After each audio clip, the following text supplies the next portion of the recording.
The story that I'm about to share with you took place a long time ago. A decade ago, in fact. To be honest, I'm not entirely sure why I've decided to share it now after so many years in silence. I suppose it has something to do with the fact that everybody I knew who could relate to what had happened is gone now. I won't lie to you. A part of me fears that I might be next. I don't expect you to believe me though. I suppose if anybody would believe it, it would be you guys. I decided to post it here because you accept people's experiences without judgment, and because people need to know what had happened. And with a community so large, this is bound to reach somebody. What happens is that I know the truth, and shortly, you will too. I suppose it would be helpful for you to know a little bit of background information. A little over 10 years ago, I was a senior in high school. And like many teenagers, I was high off of the feeling of invincibility a driver's license and a car full of friends gave to me. It seems incredible to me that we could have been so incredibly naive. We were so full of ourselves back then. It's a wonder we ever even made it to that road. When I look back at all the stupid stunts that we had pulled, well, you know what they say about hindsight. My buddies and I had a real tight-knit group. A couple of us had been together since the 4th grade. That was me and Tyler. Tyler was a big guy, tall, even when we were little, and bulky too. And although none of us were really jocks, Tyler played on the high school football team. The next to come along was Franco. He joined us in the 6th grade. Everything that Tyler was, Franco wasn't. But he had a sense of humor that rivaled the most gifted stand-up comedians. I used to tell him that he should do stand-up, and he would always make some self-deprecating joke and laugh it off. Jeremy and Corey came last in 9th grade. Those two were as different as day and night, but somehow their dynamic worked. One was tall and lanky, and perhaps the most responsible of us all. The other was rough, rugged, had a full beard at 14, smoked, and used to experiment with a tattoo gun of his own making. And then there was me. I don't know how I fit into the group, honestly. If pressed, I would say I was a sort of combination of the qualities of each of us, which, now that I think about it, just about sums me up. A jack of all trades, a master of none. Anyway, the 5 of us were a real tight crew, and despite the fact that we didn't all attend the same high school, it didn't stop us from doing just about everything together. I could tell you stories about adventures in chasing girls, forming bands, facial hair contests, and the wonders of a corncob pipe, but that's not really the point. If you're at all familiar with the greater Delaware Valley, or really anywhere in southeastern Pennsylvania, northern Delaware, or eastern Maryland, then you probably heard the tale of Devil's Road. I know, it sounds like some silly urban legend with a tremble name. And I suppose much of it is just that, a legend. Tales vary wildly from person to person, just about the exact nature of this little stretch of roadway, with everything from satanic cults, inbred DuPonts, they're a rather famous and wealthy family in Delaware state history, and the KKK alternately making appearances in various versions of the legend. A couple of things most of the different versions agree upon include travelers being chased off the road by jeeps or pickup trucks with bright headlights, oddly shaped trees, and a general air of creepiness that permeates the site. Below is a link with a short overview of the general legend and its various incarnations. If you want to poke around on Reddit or YouTube, there are some posts and videos that you can read and or watch to help round out your understanding of the legends in the area. A local radio station has also recently covered the legend. Their write-up is here as well. I think I've successfully proven that this story isn't just some fabrication I made up out of sheer boredom. Stories of Devil's Road and the Cult House have abounded for decades, long before I was even born. It's easy, of course, to write off such stories as ridiculous myths or misunderstandings, and while I will agree that some of the tales are clearly deficient, legends tend to have a nucleus of truth to them. In the case of Devil's Road, that nucleus is not to be underestimated. One thing I would like to be very clear on is the exact location of Devil's Road. From time to time, different names have been given as to the location of this bizarre place. Beaver Valley Road was once incorrectly given to me as the name of the entry road. This is again incorrect. The road's true name is Cozart Road. It's not easy to find. Cozart Road is one of those blink and you miss it type of locations. The turn is hidden away from the main road connecting Pennsylvania with Delaware, and there is no longer a street sign identifying the road at all. If you don't know the location already, chances are you won't be able to find it. However, since I've been there more than once, I do know the location. If traveling northbound on Route 52, you want to make a right-hand turn immediately after passing the Fairville Inn. Here's a satellite view of the area. As you can hopefully see, Beaver Valley is just to the southwest of our destination, so perhaps it's understandable why sometimes the names get mixed up. This entire area is a complex web of connecting winding back roads that take travelers off the beaten path and away from civilization. If you're unfamiliar with the area and don't have a good GPS, it's very easy to get lost back here. And one thing is for sure, you don't want to get lost anywhere near this area. A word of caution.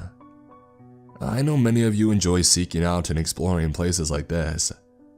Probably the thrill gives you a rush of adrenaline, right? I do understand.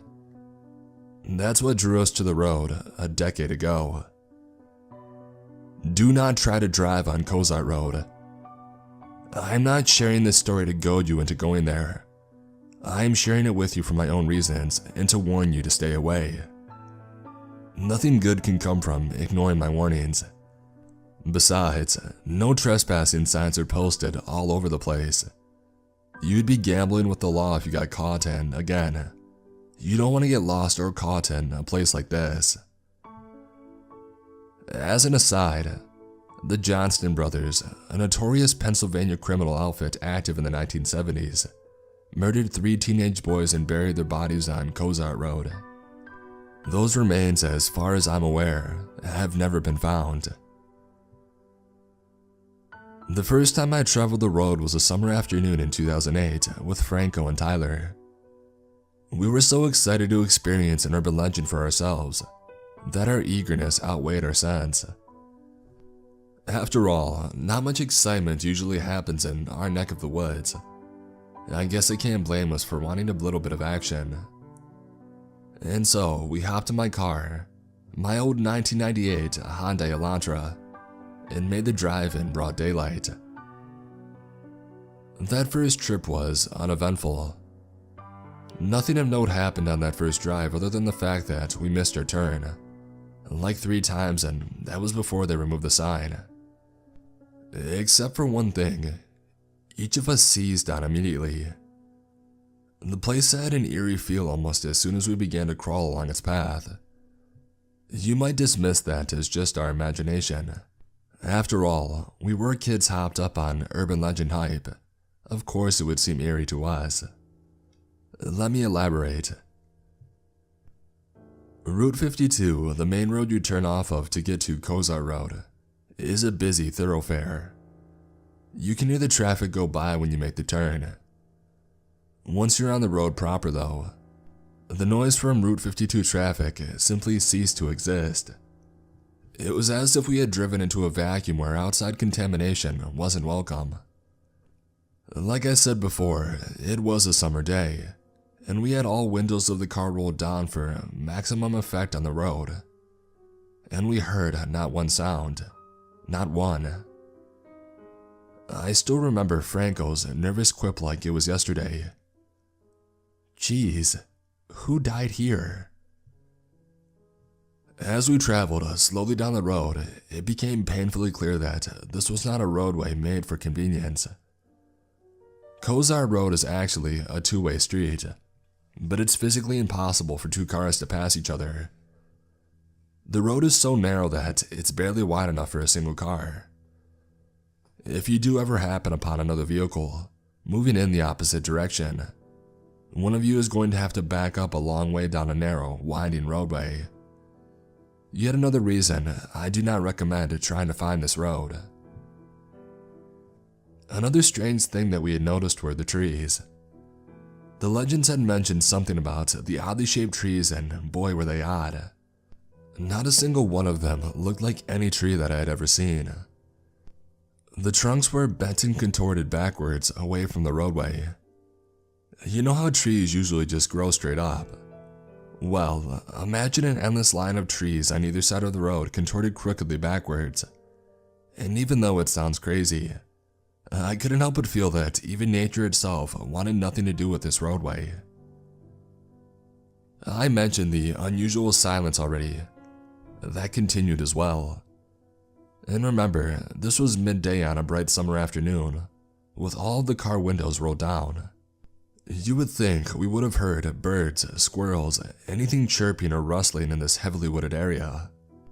But the only sound that we were granted was the sound of our tires as we pressed on through the silence. And that was all that had happened during our first trip. We each agreed that the trees looked weird and the abnormal silence was a bit unnerving, but as far as introductions go, it was a bit disappointing. We didn't see any of these so-called skull trees, and we didn't see any sign of the cult house, and nobody chased us off the road. However, we agreed that we would go back with the whole gang later, at night for maximum spook factor. After bringing Corey and Jeremy up to speed on the legend and our experience taking the road for the first time, everybody was excited to try a nighttime ride.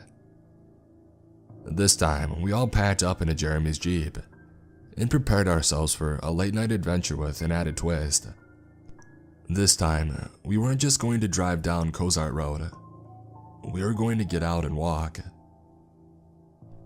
At this point, I feel I should go into a bit more detail surrounding some of the more gruesome legends about Kozar Road and the cult house. Specifically, if you have not yet looked into the links that I provided earlier. The DuPont family patriarch was Pierre Samuel de DuPont de Nemours, 1739 to 1817. He immigrated to America from France during the French Revolution. His descendants founded some of the most enduring and successful businesses in the Delaware Valley, and by the late 19th century, they were among the wealthiest families in the United States. Patriarch Pierre helped Thomas Jefferson navigate the Louisiana Purchase, and generations later, the DuPont family designed the first secret atomic plants during World War II. The Delaware Valley is littered with institutions bearing the DuPont name, with everything from chemical companies, museums, schools, and children's hospitals bearing the DuPont name and fingerprint. Rumor and scandal have followed the DuPonts from almost the very beginning, up to and including incest, sorcery, and murder.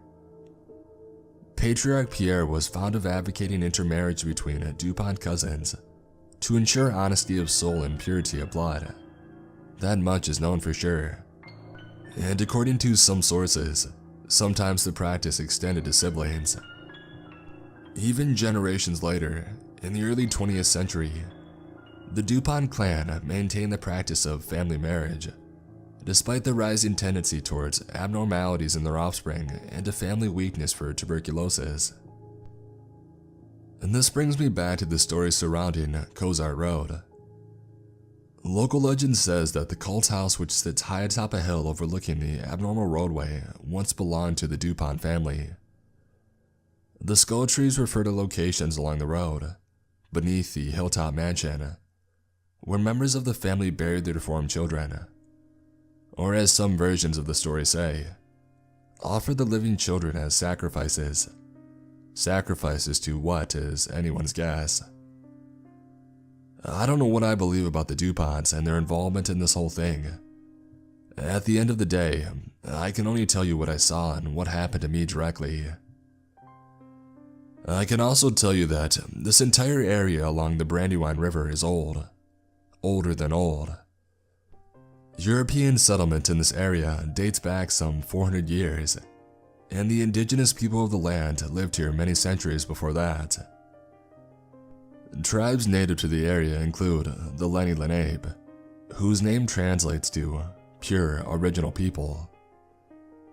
In colonial times, native tribes further north in modern-day New England likewise referred to the inhabitants of the Delaware Valley as the original people. All of this is information I have learned since, well, I'm getting to that. Nightfall eventually came, and with it, the boundless hype of 5 teenage boys ready for a scary adventure. None of us really expected much, especially after the first trip earlier in the day had been so anticlimactic. At best, we were hoping to maybe get chased by some rednecks in a pickup truck. It would be a cool story to tell at least.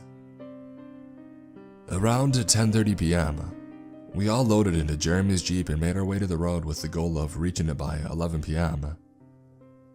We made pretty good time, and our memory served us well as far as finding the entry point. Once again, traffic noise simply cut out once we had turned onto the road proper.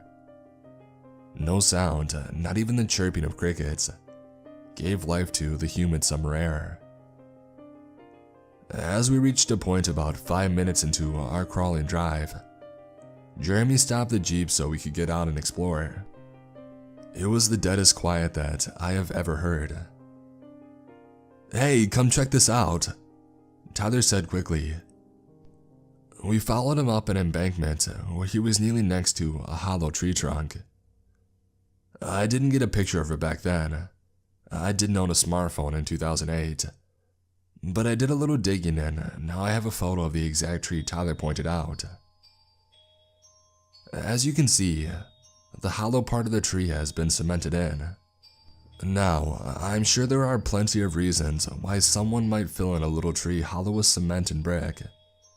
I'm sure that on a lonely, isolated road like Cozart Road, a road that is about as convenient to navigate as the US tax code, it makes total sense to fill in a random tree with cement. But for the life of me, I can't think of any. Cozart Road is a quiet, in the extreme sense, back road in rural Pennsylvania that does not get a lot of traffic volume. What purpose does the cement serve? What is it hiding? "Hey guys, look up." Jeremy's voice sounded strange, almost as if he couldn't quite believe what he was seeing. I looked to see what he was staring at and was completely taken aback. High atop the hill on the road's right stood an enormous house bathed in orange light. 2 large windows blazed like orange eyes overlooking the valley, with 2 large, unmistakably cross-like shapes occupying either window. In the quiet darkness of the valley floor, with contorted trees twisting away from the road, and a cemented-in tree trunk just inches away, it was very easy to look up at the house and feel a sense of uneasiness that might have made the whole trip worth it. From this vantage point, with all that orange light and the crosses in the windows, it looked like a genuine haunted house. What made me even more uneasy was that it hadn't been there 10 seconds earlier. And now you could argue, I suppose, that the house had been there all along, and that whoever was inside just hadn't turned on the lights yet. At 11 p.m., I had a hard time believing that, but you could argue that point. But I had already been there hours earlier in broad daylight. 3 of us had, and none of us had noticed a great big manor house with crosses in the windows, looming over top of us when the sun was out. You would think something like that would be difficult to miss, but miss it we did, not once but twice. Call me crazy, but I don't think that house was there until Jeremy pointed it out. It was about that time that I began to put some of the pieces together. Perhaps it wasn't a coincidence that this tree, which someone had gone to such efforts to conceal, stood at the base of the manor-topped hill.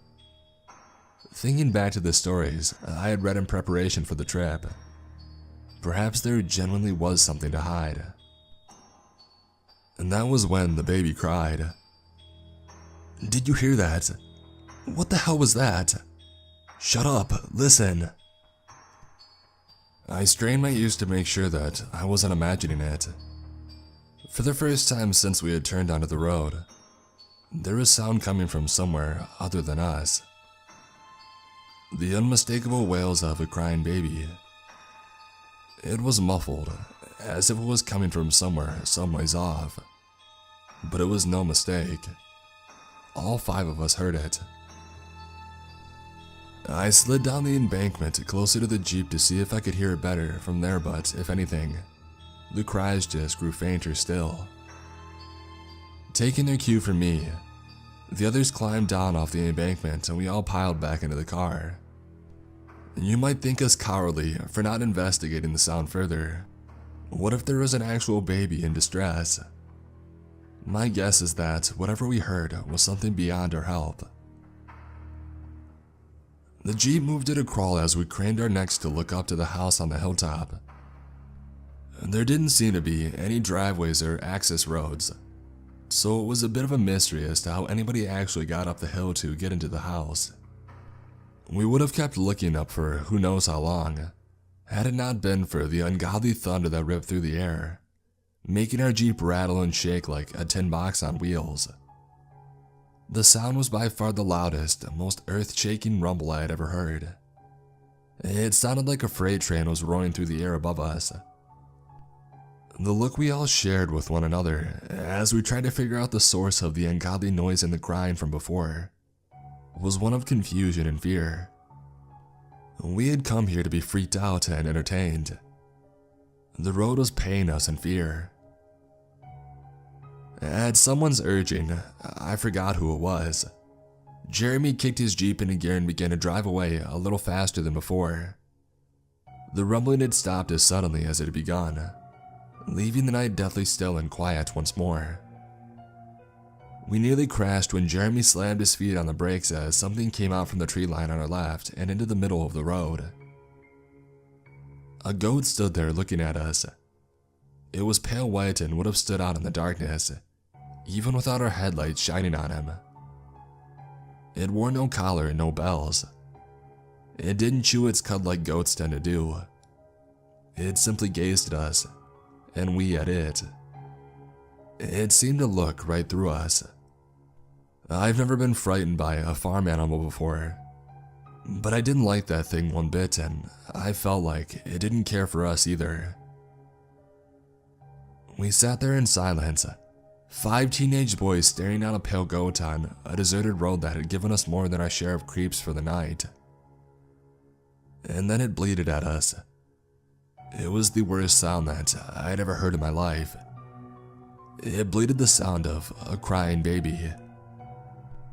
I sat there transfixed as this creature replayed the wails that we had heard earlier while investigating the sealed-up tree.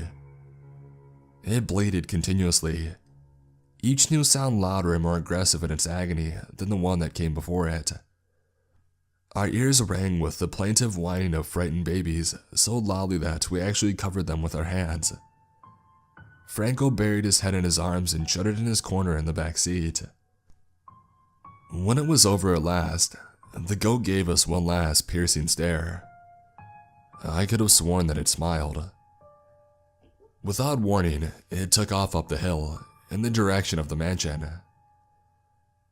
None of us said anything for a long while. We simply sat there burning gas for a minute, Jeremy's foot never leaving the brakes. I was the first one to snap out of our collective stupor, and when I did, I was in for a surprise. "Jeremy," I asked quietly, "is your clock right?" He nodded. "Why?" "It says 3:30 in the morning." "I think you must realize that everything I've described so far did not take 4.5 hours to transpire. Yet according to his clock, it had been 4.5 hours since we had turned onto Kozar Road at 11 p.m. We each checked our phones, only to be greeted with another surprise. Each of our phones had a different time. Jeremy's phone matched the time of his Jeep. Corey's read 1:15, Tyler's 2:36, Franco's 3:19. Only mine read anything like what the real time actually was. 12:04 a.m. I've long thought about that little point, and I think I finally understand what it meant. If I'm right, perhaps it's a good thing I'm sharing my story now. Utterly unnerved and more than a little terrified, we sat in silence as Jeremy spurred the Jeep to drive a little further down Kozar Road and hopefully towards its end. We had just rounded a little bend in the road when the rear view filled up with blinding white light. From what little I could see, our tail was being closely followed by a caravan of dark SUV-type vehicles with their high beams switched on. I don't know where they could have come from. There is nothing on either side of the road but woods. There was nowhere for the SUVs to come from, and they certainly hadn't been behind us the whole time. But despite how little I understood it, the fact remained that they were behind us now, moving at high speed with high beams blazing. We screamed at Jeremy to move faster, and he frantically played with the clutch to get the Jeep moving as quickly as possible. The caravan was gaining on us rapidly. The Jeep was filled with sounds of frantic yelling, cussing, swearing, and the general cacophony of chaos. We had come to play on Devil's Road, but the road had turned out to play with us. Eventually, we did arrive at the end of the road, hanging a hard right onto Creek Road. The caravan stopped short after we made our turn, not bothering to follow us anymore. For reasons I've never fully understood, Jeremy stopped the Jeep as well with the caravan still in view. We each looked back behind us at the last few hundred feet of Kozar Road, illuminated under the bright lights of the high beams, and a pale goat emerged from the hill on our right. It stood bathed in the light of the caravan, and once more stared intently ahead at us. It did not blink, it did not chew, and when it opened its mouth, we heard the unmistakable screams of a woman in sheer agony, and the pained words chose. "No, no, please, no." A baby cried as we drove away, leaving Kozar Road behind us. As I said, over a decade has passed since that night spent on the road. Franco and I tried to talk of it a few times to make sense of it. We never could, and the others would never speak of it again. After high school, we each went our separate ways. It's amazing how so many years of friendship can so easily vanish. Some might say that it was always bound to happen once we didn't have the glue of high school keeping us together. I don't exactly agree. We didn't all go to the same school to begin with. We had always dealt with that separation rather well. It's frankly astounding to me how it all fell apart in just a few months after graduation. If I'm honest with you, I blame the road for some part of it. Maybe that's stupid, but I can't help but feel that it stole something from us that night. Those sounds, those images that we couldn't explain. I wondered what would happen of us if we had never gone there at all. Corey died at 22 years old. Tyler followed not long afterwards. For a while, Franco, Jeremy, and I tried to rekindle whatever we had had in the wake of losing our friends. It didn't last. All the humor had gone out of Franco, and Jeremy, our pillar of responsibility, had experienced a personality downturn of bipolar proportions. He knocked up a girl, ran off, and shut himself off from the world. They found his car a year ago in the Brandywine River, his body still strapped into his seatbelt. And for Franco, Not long before Jeremy's crash, Franco took up a job as a landscaper. He said it paid well. In fact, he had seemed happier than I had seen him in years. It was like seeing a glimpse of the old Franco. He used to make me laugh so much. They found him hanging from a contorted tree on Cozart Road last summer. Now that each of them had passed, I now believe I understand the meaning of our clocks that night on the road.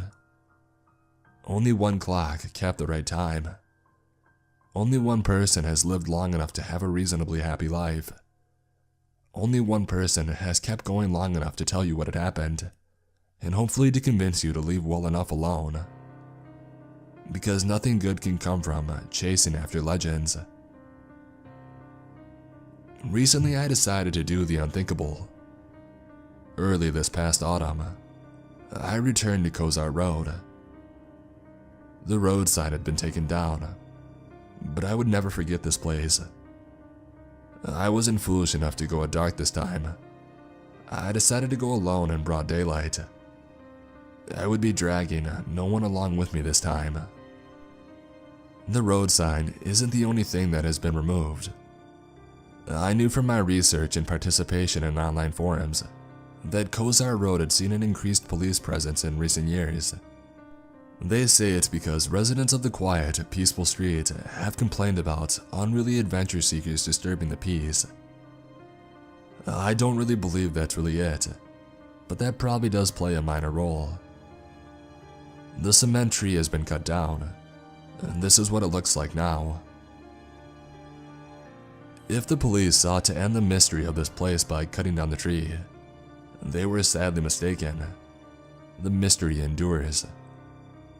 The mansion on the hilltop was nowhere to be seen, something I expected in the broad daylight. Whatever makes its abode here is a being of night and shadow.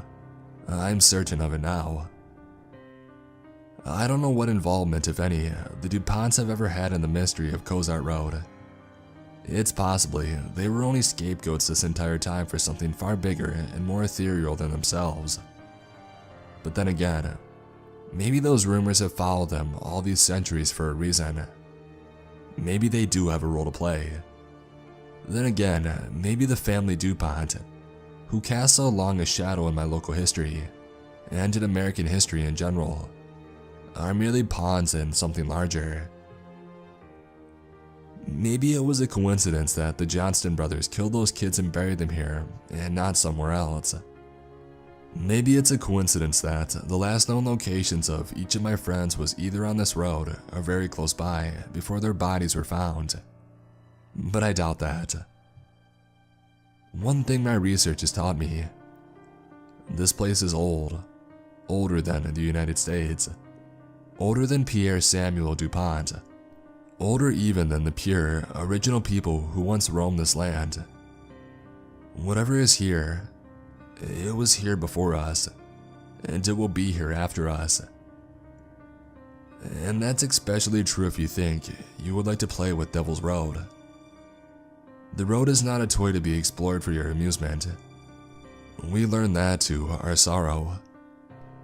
A pity that I'm the only one left who maybe understands it truly. I drive near Cozart Road every day on my way to work. I even used to take Creek Road, that roadway that connects to Cozart, and that we turned onto in our haste all those years ago to escape a convoy of SUVs and a pale goat. You better believe I was thrilled when I found a slightly faster way to work that didn't involve getting so close to Cozart. When I returned last fall, I didn't linger on that road long. I didn't even leave my car to take pictures of the tree stump. I drove along quietly, observing what I could, seeing less than I remember, and treating the road with much more respect than my 17-year-old self ever would have. This time, there was no high-beam chase. There was no screaming woman. There was no crying baby. It was almost peaceful. The only thing that stood out came near the end of the road, near the intersection with Creek. In my rearview mirror, I could have sworn I saw a pale head sticking out of the trees, and the faint sound of Franco's laughter coming from in between the horns.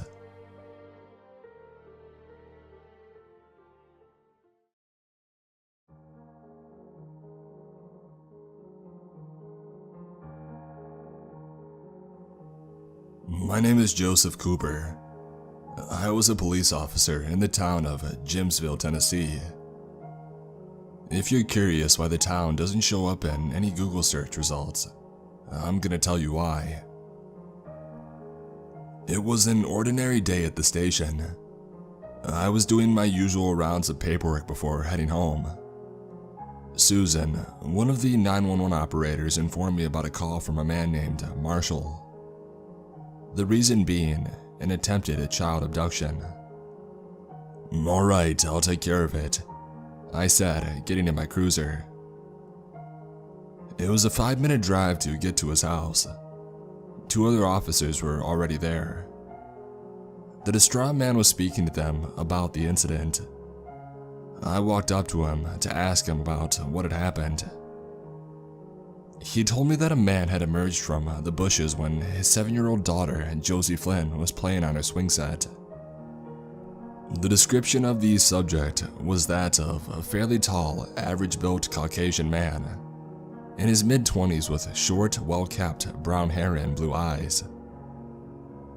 His outfit consisted of black and-one shoes, blue jeans, a brown long-sleeve shirt, and a gray mask that covered his mouth. And strangely, only his mouth. When the man tried to do something to his daughter, he quickly stormed outside. After seeing the angered father, the man quickly sprinted back into the woods. He took his daughter into the house and called the police, which led to the current moment. Marshall noted the man had a maw of razor-sharp triangular teeth and no lips. That last part sent a chill down my spine. My colleagues on the scene thought that he was on something, but that look on his face convinced me that he wasn't lying. The next couple of days, several women disappeared, and 2 bodies were found mauled and partially eaten in the forest. The sheriff feared that a bear had gained a taste of human flesh and was hunting the townsfolk. I objected to that since the injuries on the autopsy report definitely weren't from a bear. Of course, they ignored me and the deaths were reported as animal attacks. The following Saturday, I was enjoying one of the few days off I had while my wife Chloe was at work. I was lounging on my easy chair watching the movie The Revenant, drinking a beer to temporarily forget about the recent murders. My daughter Sarah, who was 16 at the time, arrived home from her gymnastics practice. She gave me a big hug as usual when she got home. When she walked upstairs to change out of her clothes, I walked to my fridge to get another Miller Lite. I suddenly heard the ear-piercing scream of Sarah from her bedroom. I rushed up the stairs and into her room, practically ramming the door down. "What's wrong?" I asked in an urgent tone. "There was a man outside. He was watching me change," Sarah said, tearing up. "Did you see what he looked like?" I asked. "Not really, but he had brown hair and a gray face mask on his mouth," Sarah said. My heart sank to my chest when she said that. It was for sure the same man from the previous case. "Stay here," I said, going to my bedroom to retrieve the Remington shotgun from my closet.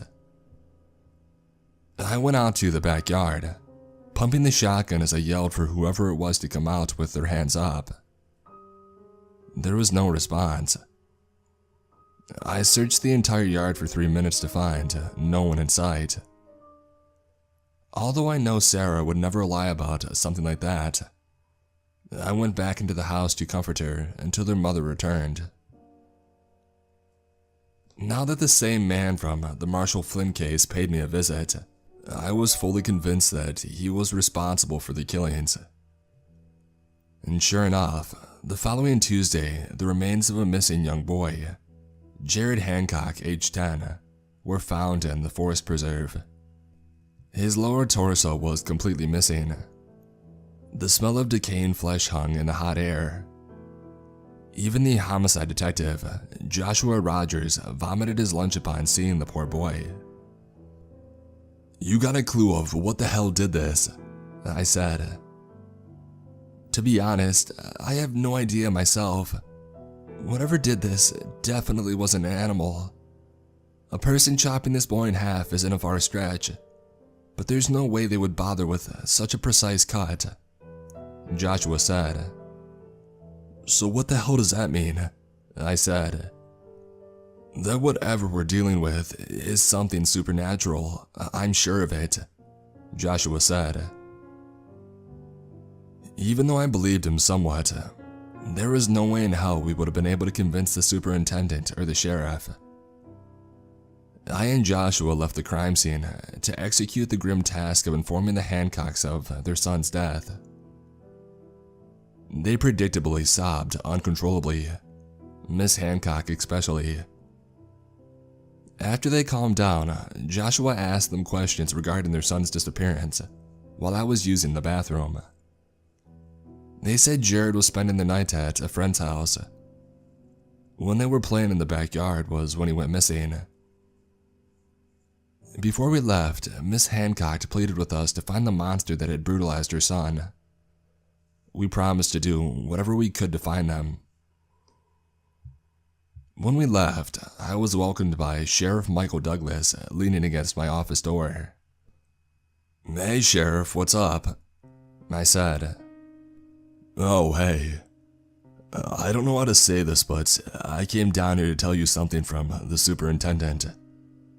You've been relieved of your service," Michael said. "You're saying I've been fired? After the 10 years I've spent here," I said, angered by the fact that I've lost my job so suddenly and without any rational explanation. "Man, calm down. I had no hand in it," Michael said. "All right. How about you go tell the superintendent to kiss my ass?" I said, throwing my badge on the ground as I walked off. After I got home, I opened the Jack Daniels bottle I bought and I poured myself a glass. "I don't understand. Why did they just fire you?" Chloe asked. "I'm as much in the dark as you are, but I think I have a good suspicion.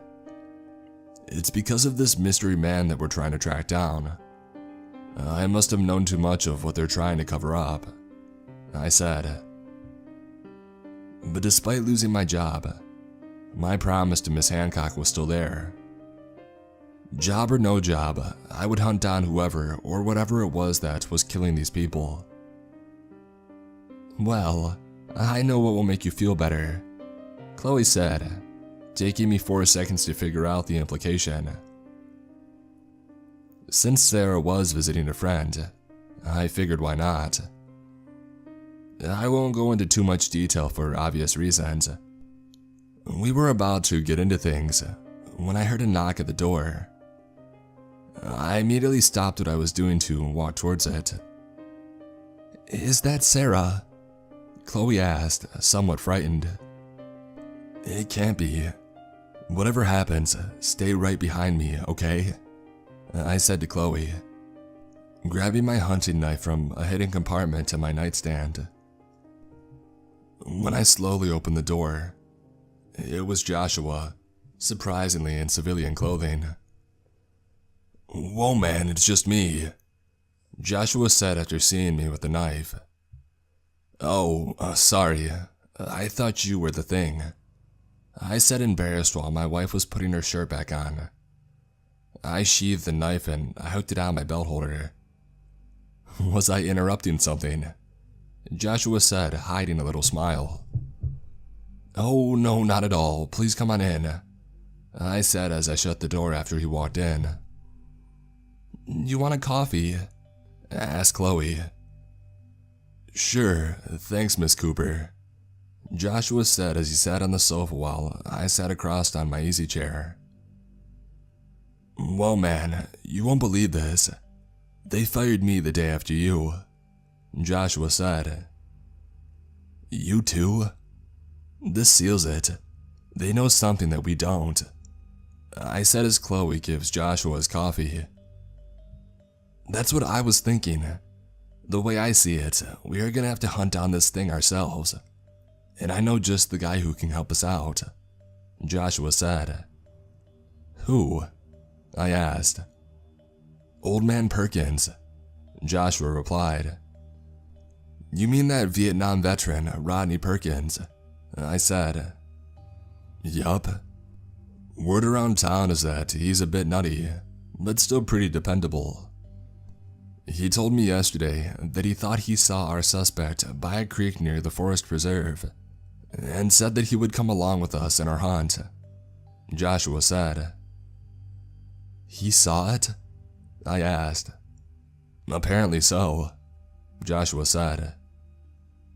Well, every second wasted here is another person dead, so we should head out now, I said. After I packed my gear, I kissed my wife goodbye as I and Joshua left to Perkins' house. It took a good hour to get there, and his house was surprisingly clean and well kept. We knocked and we were welcomed by Rodney, who shook our hands and welcomed us in as he went to get his duffel bag. He was quite good looking for an old man. He's 70, but he looks and moves like he's 50. We wasted no time as we left in our vehicles. He trailed behind us in his red pickup truck as we drove to the preserve, which was closed. When we parked, Rodney got out his M14 rifle out of the back of his pickup truck. I had my Remington shotgun, and Joshua had his favorite Glock pistol. Alright boys, let's bag this sumbitch and head home, Rodney said. Easier said than done, Joshua said as we ventured into the forest. We continued walking until we finally got to the creek, which had a sewage tunnel connecting to it.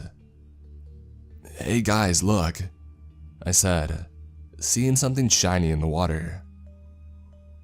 The smell of rotting flesh intensified as we got closer to a bloated corpse in the water, which we strongly assumed was one of the missing women. Jesus Christ, I said, trying not to vomit. Look at that. There's a paper in its chest cavity, Joshua said. Despite it being in the water for God knows how long, the paper was still dry. The text written in blood said, "Getting warmer." The fact that this thing could write a note meant it was definitely a lot smarter than a mere animal. As we walked into the sewage tunnels, Joshua turned on his high-powered flashlight to navigate the dark-ass tunnels down there. The raw sewage smell was so intense me and Rodney almost fell over. 10 minutes later, we found a natural light source coming from another tunnel. We walked out there to see we were now in a deeper part of the forest. We all shit ourselves when we saw the suspect, who was no longer wearing his face mask, revealing a lipless mouth with teeth resembling that of an anglerfish. This confirmed that this thing was definitely not a person, or anything that could possibly be natural.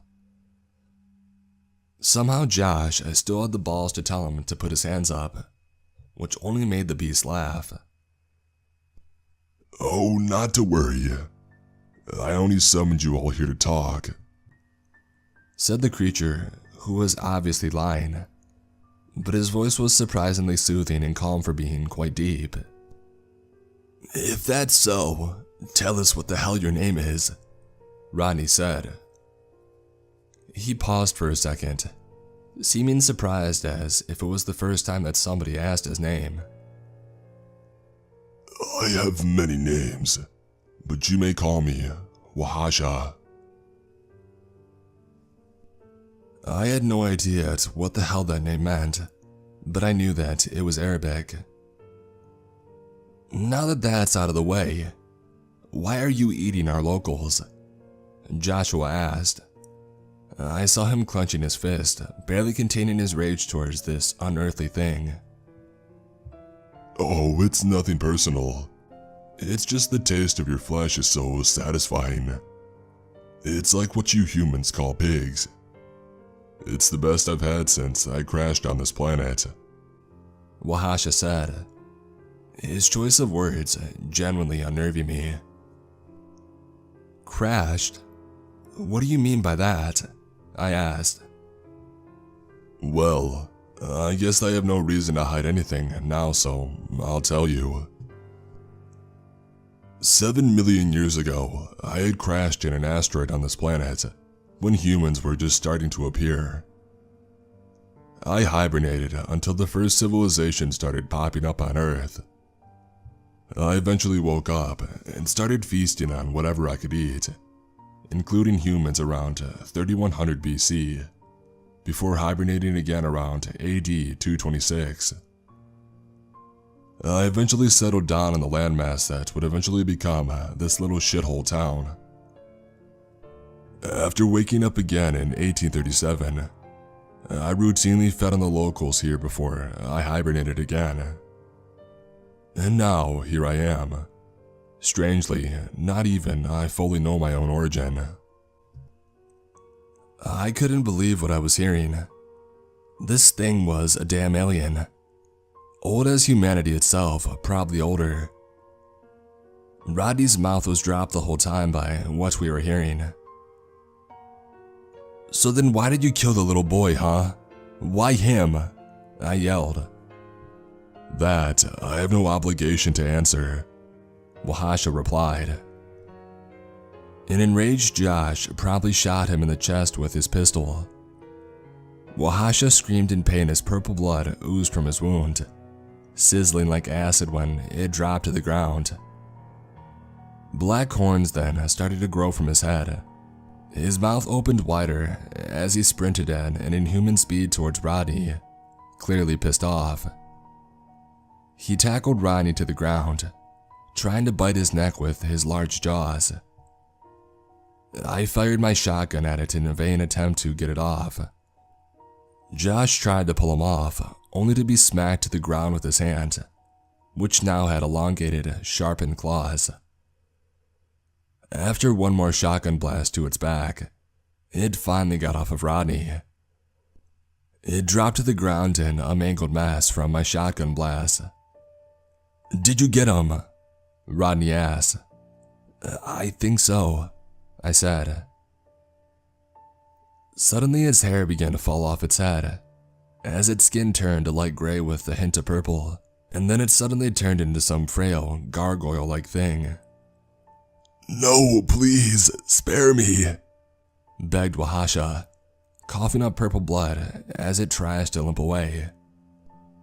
"After all of those innocents you killed, you think you're entitled to mercy," Josh yelled. It let out a little whimper as Rodney finished it with a headshot from his M14. As its body, strangely, started to dissolve, a maggot-like creature burrows underground. I didn't know if it was bad or not because all we cared about was getting the hell out of there before the police had arrived. To this day, I still don't know how that thing went down so easy. I moved out of that godforsaken town a month later, even though I have Josh and Rodney's number so we could always keep in touch. If you guys were expecting more thrilling mystery stuff, then you must have been disappointed. He was getting a hell of a lot cockier, and so he felt no need to hide anything anymore. 4 years later, and my daughter is now 20, and taking online college classes. I had to go to a rehab center to help me quit my excessive drinking from the unnatural horrors that I had witnessed. The only reason I'm still here to tell this story is because of my amazing wife and my child. If you want to speculate what the hell that thing was, that would be a great help too. I just hope to God that that monster is dead for good.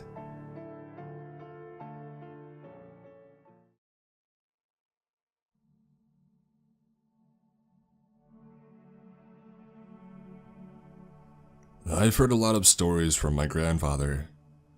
He was a detective for 27 years of his life, and I grew up listening to the tales of he and his fellow lawmen.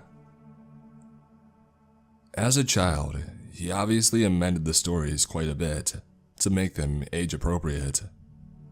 But as I grew up, more and more of the true stories came out.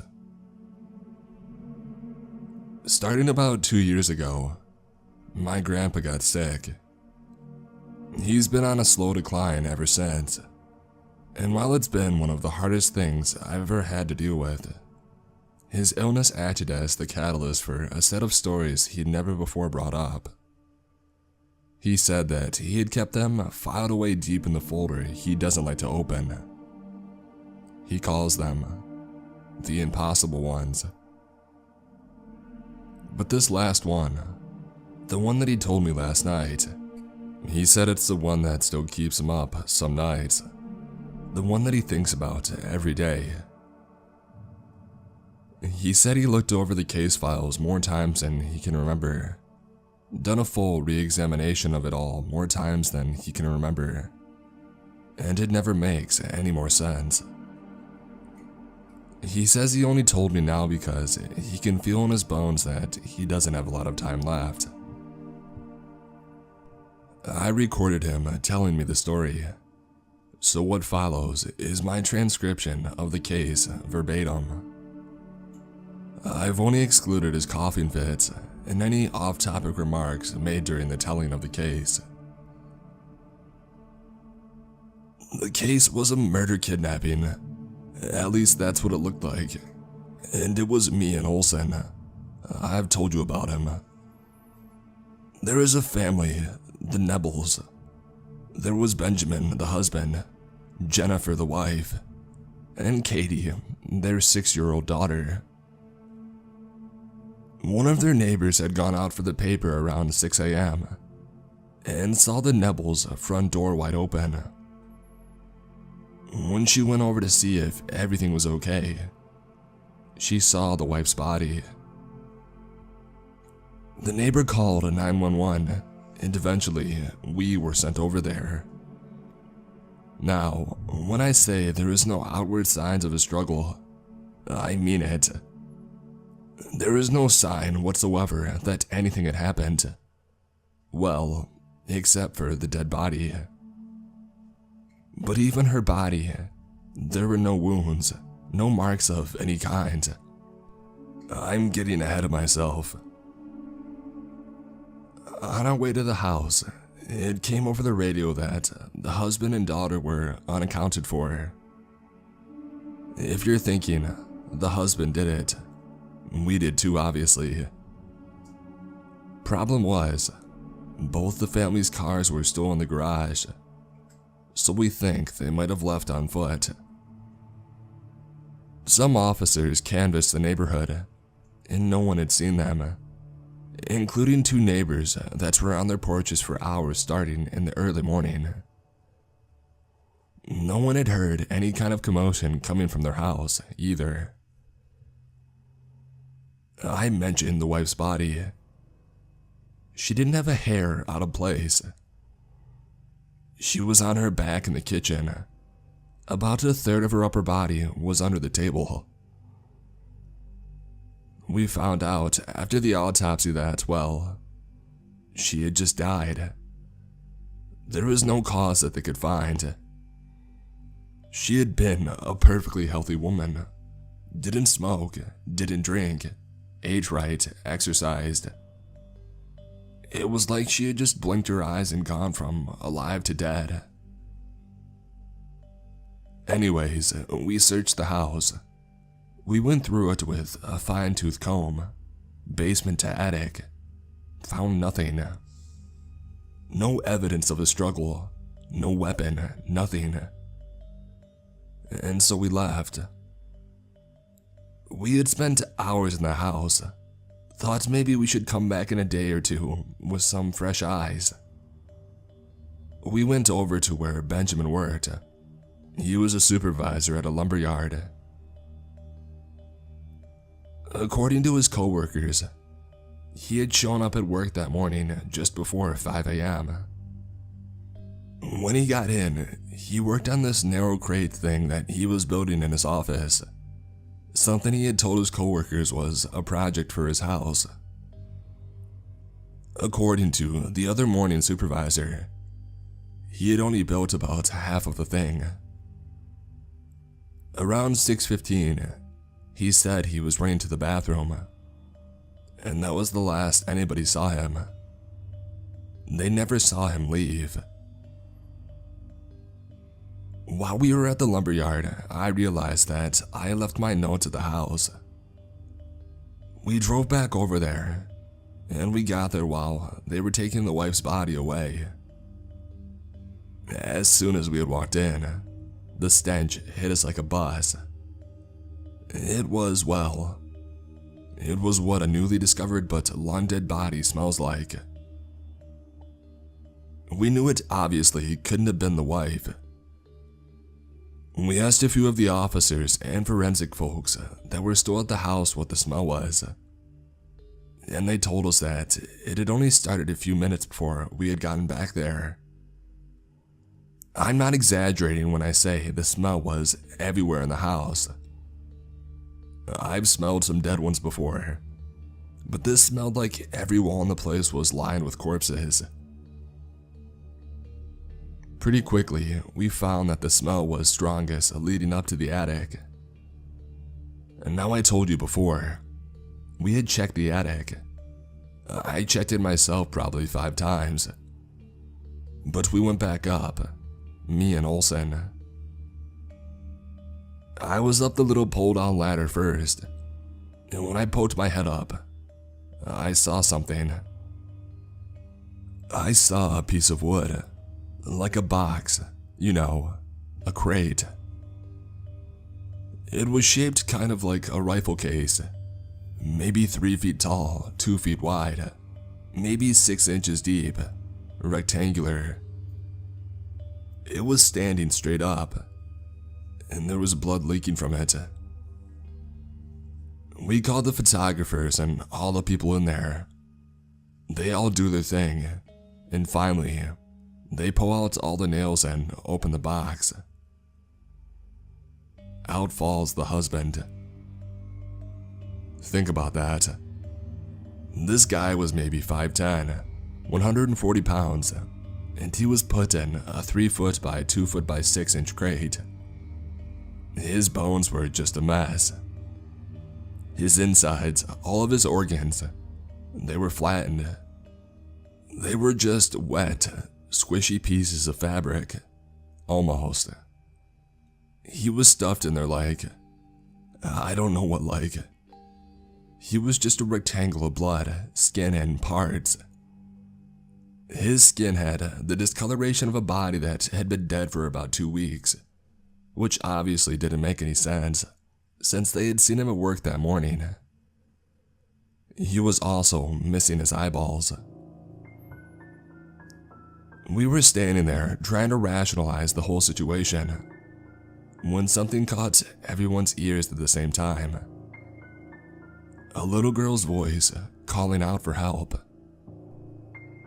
What followed was a sequence of all the people in the attic and the rest of the house, and the people out on the lawn, and the few people that were standing on the other side of the yellow tape, all saying some variation of the phrase, "It sounds like it's coming from over there." The problem was, every single person swore they had heard it coming from a different direction. Me, I heard it from right above me. No kidding. The first time I heard that little voice say, "Help me," I looked straight up, right up to the rafters. Of course she wasn't there. It was just my brain's response to where it perceived her voice was coming from. We had to listen to every one of these people tell us where they thought they heard her voice coming from. People swore up and down they heard it coming from the kitchen cabinets, the bedroom closet, the refrigerator, the tank behind the toilet, for God's sake. People on the street said they had heard it from underneath cars, behind trees, on the sides of the houses next to the Nebbles. Everyone heard her voice for about a minute and a half, 2 minutes tops, and then it just stopped. About 2 weeks after that day, the wife's sister had a funeral for Jennifer. It went fine. They buried her and all that. The husband's remains were cremated not long after that and put on display in a different part of the cemetery. I don't remember exactly when it happened, but at some point, over the few weeks after he was cremated, someone stole his urn. It was missing for about 6 months, and then one day we get a call, find out a groundskeeper at the cemetery had called in. The wife had been dug up and posed like she was leaning against the grave, just relaxing. She had the urn in her hands, but it was wrapped in skin. Well, they tested it, and it was the husband's skin. They had pretty well reconstructed the man after he poured out the crates, and he hadn't been missing any skin. And remember I told you that his skin was discolored? Well, this skin was perfectly preserved. And inside the urn, with his ashes, there were 3 eyeballs. Only one of them was the husband's. It's been, what, 22 years? I still hear that girl's voice calling out sometimes. And I don't mean my memory or mind is playing tricks on me. Ask your grandmother. She's heard it. The same 6-year-old voice. And then I remember, it was May 12th, 2007. I was going to pick up a pizza for us. I saw that girl. I saw Katie Nebel. I don't mean I saw her grown up. I don't mean I saw a little girl that looked like her when she was young. I mean I saw that fucking kid. She was standing outside the Walgreens right by our old house, crying. I pulled over and I got out of the car, and I started to walk up to her. I can't explain how I felt in that moment.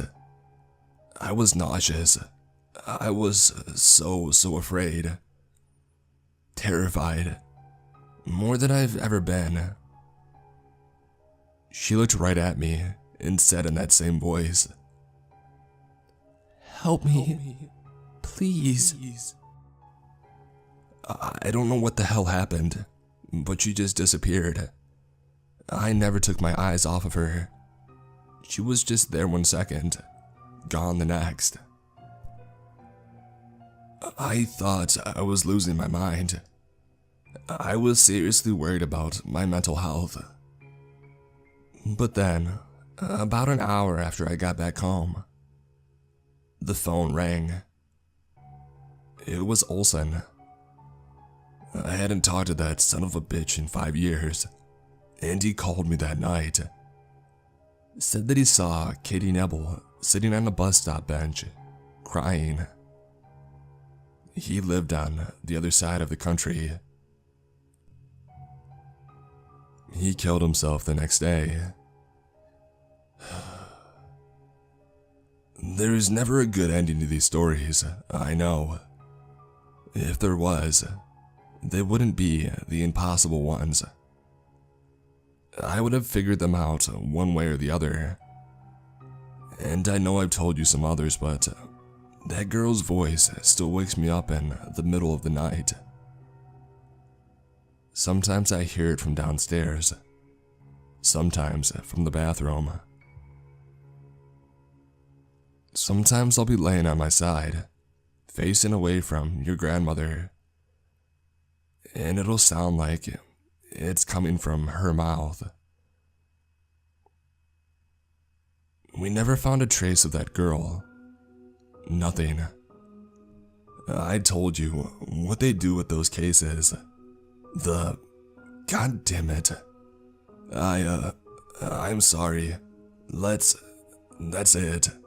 That's the worst one. Some of the other ones might sound worse to you, but that's the worst for me, okay?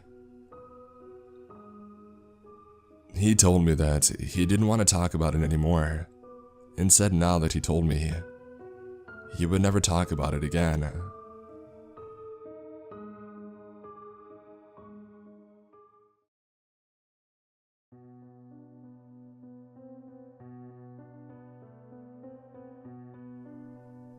I was very young when this happened.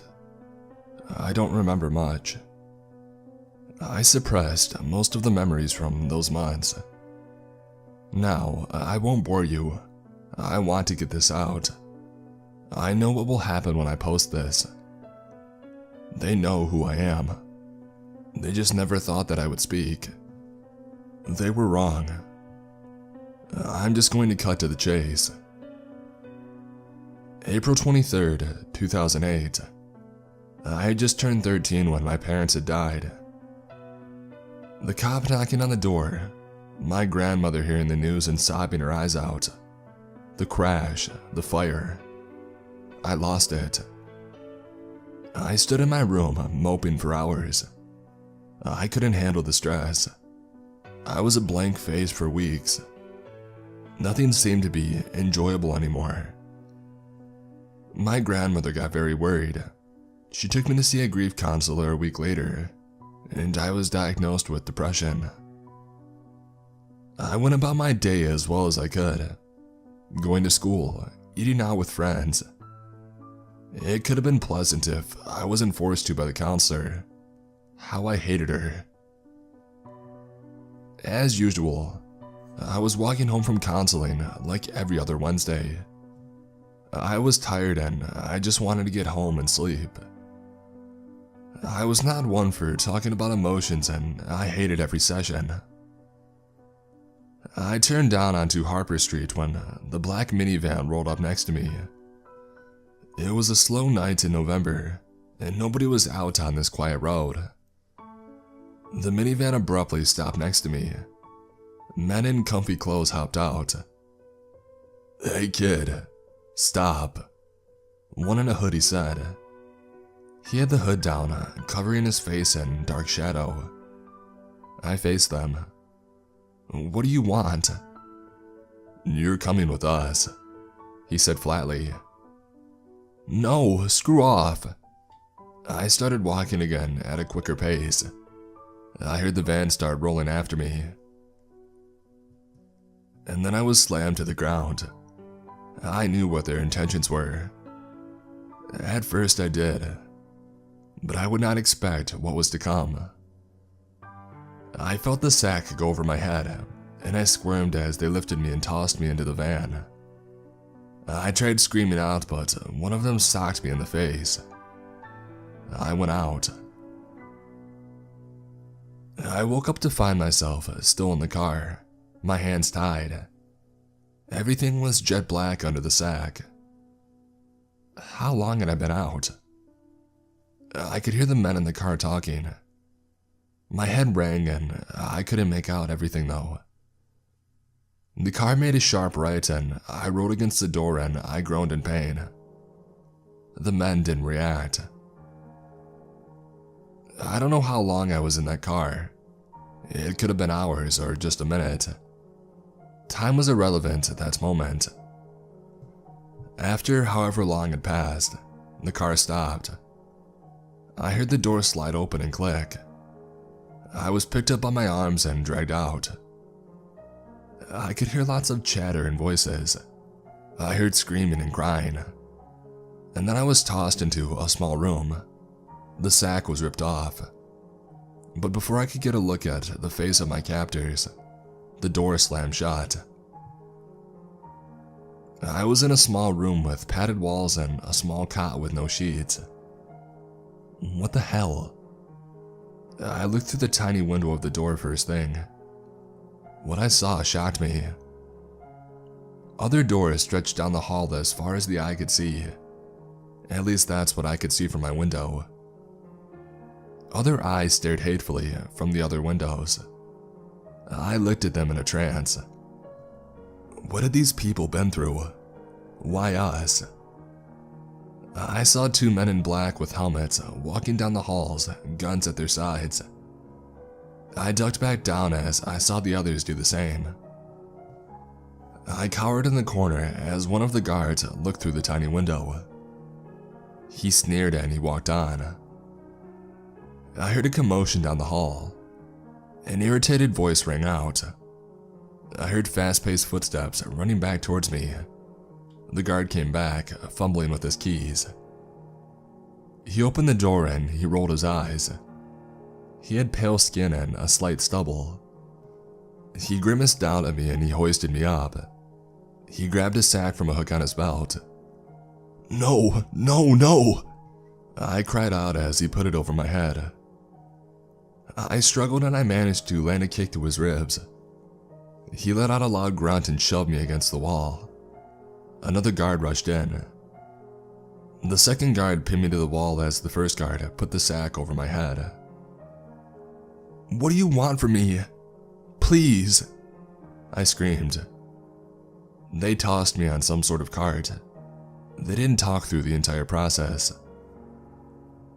The cart made multiple twists and turns, and then I was hoisted up again and I was carried into a separate room. They sat me down in a chair. I felt the cold steel wrap around my wrist. I winced under the sack. The guards left the room and they slammed the door shut. Minutes later, the sack was ripped off my head. I gasped in the fresh air. I looked up to see a middle-aged woman in a chair opposite of me. She wore a pantsuit and glasses. She looked at me calmly. Another guard stood on her left, staring me down grimly. "Did I do something wrong?" I murmured. She didn't say anything. "Did I do anything wrong?" I was cut off. "Hello there, Peter. I assume you're very thirsty right now. Would you like a drink?" She offered calmly. I shook my head. "All right then." "Do you know why you're here?" she asked. I shook my head again. "Well, I can't be super specific, but I'll try to explain. So our government is trying to cure multiple rare diseases. You know that, right?" I nodded. "Well, what we do here is to try to cure those diseases. We've cured Ebola and even some minor forms of cancer. However, only some of these vaccines work. This research facility is where we test out these vaccines," she explained. "By kidnapping children." The words came out before I could think. Her calm demeanor faltered. She looked at me with steely eyes. "I suppose." I didn't look at her. I stared down at my dirty clothes. The guard spoke up. "Look up." The woman started speaking again. "We're going to be testing a vaccine on you tomorrow morning after some prep. You will go through a 3-step process. Part 1 is decontamination. You will be cleaned thoroughly and will be wiped of any bodily issues. Part 2 is preparation. You will be put into a special tubing and will be put in a chamber to avoid spreading of disease through bodily fluids. You will have an airtight mask as well. Part 3 is injection. You will be briefed once you complete Part 2. I didn't speak. This was absurd. "Do you understand?" she asked. I nodded. "Good. Lance Corporal, you may take him back," she said to the guard. The guard grabbed me without saying a word and put yet another sack over my head. I grimaced as I heard the door open. I thought about my grandmother and my friends at school. What were they thinking? I had been gone for hours, but who knows how long. I thought about all of this until I was tossed into the cell. The cold concrete floor scraping my arm as I landed. I let out a soft cry and the sack was pulled off my head. The door slammed shut and I just sat there. I must have sat there for hours, thinking about what was happening to me, and where I was, and how I should have run faster. I didn't sleep very much. I woke up to the sound of a door opening. It was loud and metallic and it came open with a crash. 2 guards came in. The 2 from the first time. The first guard put the sack over my head. I struggled as usual. However, the second guard took pity on me. "Take it off, and we'll take the safe route." The first guard replied. "No, we were told to keep him blind. What do you want me to do? Hold his eyes shut for him?" The sack was suddenly ripped off my head, and the air greeted me. I looked up at the guards. The first one was pissed, and the second was equally pissed at the first guard. "Alright, kid. You're gonna see some nasty stuff. It's not like you'll live to tell," the first guard said. The second guard nudged him, and the first guard stopped talking.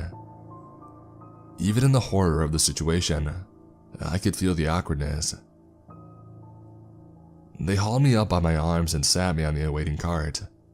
It was like a golf cart, but with a large bed at the back and no roof. They drove down the hall for what must have been half a mile. The little rooms lined the hall. Inside of every room were hateful little eyes. I couldn't make out any faces. It was too dark inside those lightless rooms. The cart turned down the hall opposite to the room where the lady explained the situation, if you could call it that. The cart abruptly stopped. "Alright, you will need to wear the sack for this part," the second guard said. And then the sack came over my eyes. We walked and walked and walked, and then the sack was ripped off. I was alone in a tiled room. I looked around. A single dingy light bulb sat in the center of the ceiling, flickering lazily. A loud voice filled the room from hidden speakers. "Hello, Peter. Welcome to part 1. You will be completely clean so we can move on to step 2. It was the lady. "Please undress so you can continue." I looked around and I crossed my arms.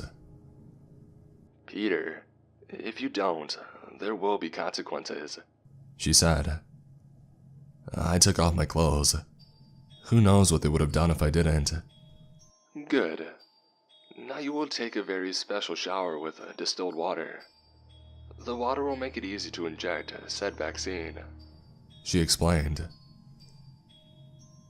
One of the tiles moved away, and a shower head popped out. The water turned on instantly. As I was a sweaty and dirty mess, I accepted the shower and I scrubbed. Not having any soap wasn't an issue. I was just happy to be clean. After about 10 minutes, the nozzle went back. I heard a loud clang and saw somebody toss a gown into the room, like the kind patients have to wear at the hospital. "Good job. Now please put the gown on. Your first clothes are to be disposed of, as you will no longer need them." What does she mean, I won't need them? The guard said that I wouldn't make it out. That's pretty clear. I don't know. I shrugged on the gown and the door opened. The 2 guards grabbed me and walked me across the hall. They opened the door across from the shower room. Inside was a trashy waiting room. 2 other boys my age sat in plastic chairs, wearing the same gown as me. The guard shut the door as they tossed me in. I looked at the 2 boys. "Hello," one of them murmured.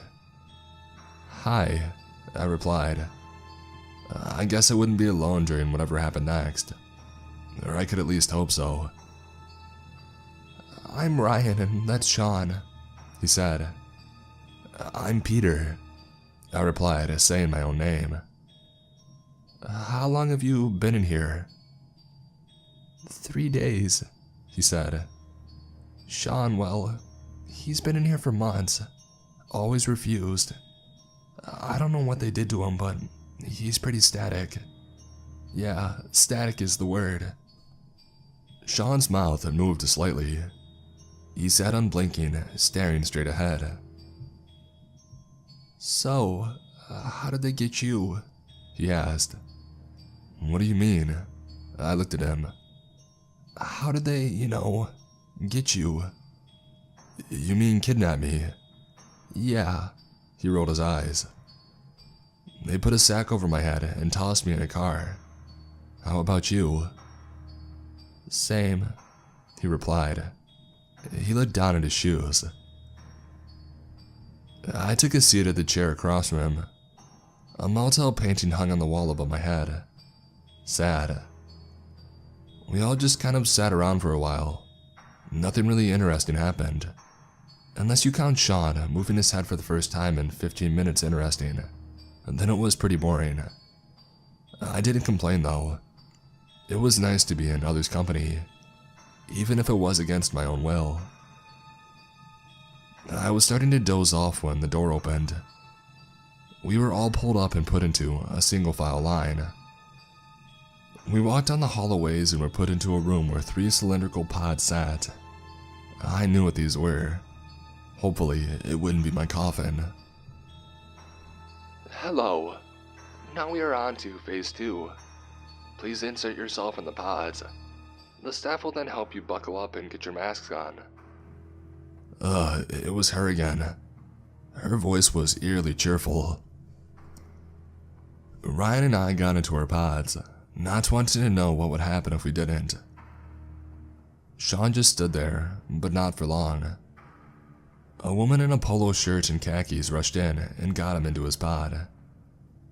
She then fastened tight straps across his waist, chest, and knees, and then did the same for me and Ryan. I looked over at Ryan and he nodded to me. I nodded back and I took a deep breath. She then fastened the tight mask over my face, pulling the straps on them tight. Air started to rush into the mask with force, and she did the same to Ryan and Sean. And then a glass roof came down over the pods. The woman ran out of the room. My heart quickened. Wait, what vaccine was this for? What if they injected us with Ebola or something even deadlier that we didn't know about? The lights in the room dimmed and 3 people in biosuits rushed in. A little hole opened up in the pod and a needle poked through. I cringed. Stay very still, a voice said. I need to be very precise. I felt the needle break the skin and the plunger get pushed. I winced. He pulled the needle out and he slapped a bandage on it. The hole closed. I looked at Ryan. Alright, good job. You each got different vaccines for METS B6709. That is a disease that causes extreme vomiting and skin reactions. And so if you start to feel itchy, please let us know. And do not worry about the vomit, as your mask has a vacuum feature and it will clear up anything, she said. You will receive the vaccine momentarily. Just a disclaimer. All these vaccines are still being tested. Some may have some side effects. Wait, what? I waited for a few moments when my skin started to itch. It worked fast. I kicked my foot against the glass and the man in the biosuit came in. I felt my stomach quiver and I vomited. The man quickly came over and flipped a switch on the pod. The vomit was sucked down a tube, and airflow soon resumed. Another biosuit person ran in with a case. She opened the case and pulled out a needle. The hole opened. This will hurt a bit, she said. Just stay calm and take some deep breaths. I screamed as the needle punctured the flesh. I cried and yelled for help and for it to stop. She pulled out the needle after a minute and slapped yet another band-aid onto the wound. The hole closed and she moved on to Ryan and Sean. After a few minutes, the itching and vomiting had stopped. I lay back against the pod, but then I hear the screaming. I look over to see Sean getting injected with the vaccine. He struggled against his constraints and he screeched. The biosuit woman couldn't get the needle in. And then Sean's skin started to stretch into grotesque, inhuman ways. He seemed to be growing very rapidly. The scream deepened and the glass broke. The constraints ripped and Sean leaped out of the pod and onto the woman. Now the woman screamed and a wet gurgling sound could be heard. 2 armed guards rushed as the other biosuit guy rushed out. What was once Sean was now this thing. He was hunched over and his skin was bubbly and pale, almost looking like putty. He turned to the guards and he screamed like a banshee. The guards opened fire with their rifles and Sean nearly exploded from the bullets. The wounds ripped right through his flesh and went all over the walls. Blood splattered onto his and Ryan's pods. More guards rushed in and started shooting. Sean lay in a heap on the ground, just a pile of mush and gore. The guard opened Ryan's pod and then mine, and they usher us out. We are carried down the hall roughly and tossed into a chamber. The door slammed shut. Ryan and I are freaked the hell out. "What the hell was that?" he nearly yelled. I couldn't even speak. It was horrific. He... Ryan stopped speaking. "What if that happens to us?" I stopped breathing for a second and I looked over at him. "Holy shit," I murmured. Moments later, biosuit people run in along with 3 guards. They looked at our terrified faces and one says, "You did not get the same vaccine as Sean. You are fine. However, you will be tested and studied for the following weeks to see how the vaccines affect the human biome and cell reproduction." She was cut off by the sound of gunfire. The guards turn around and run down the hall, shoving the biohazard people aside. I don't know what I was thinking at that moment, but I looked at Ryan and he nodded. We got up and we ran like hell. An alarm started ringing through the building. Guards ran past us, not even looking at us. What possibly could be going on? We turned down the hall and ran into the explanation lady and 4 guards. Ryan and I fell to the ground. She looked down at us with a grin. "Nice try, kiddos, but you don't get to leave. In fact, you are to be disposed of." My face went pale as the guards picked us up and ran us down the hall the other way. Ryan and I tried to fight back.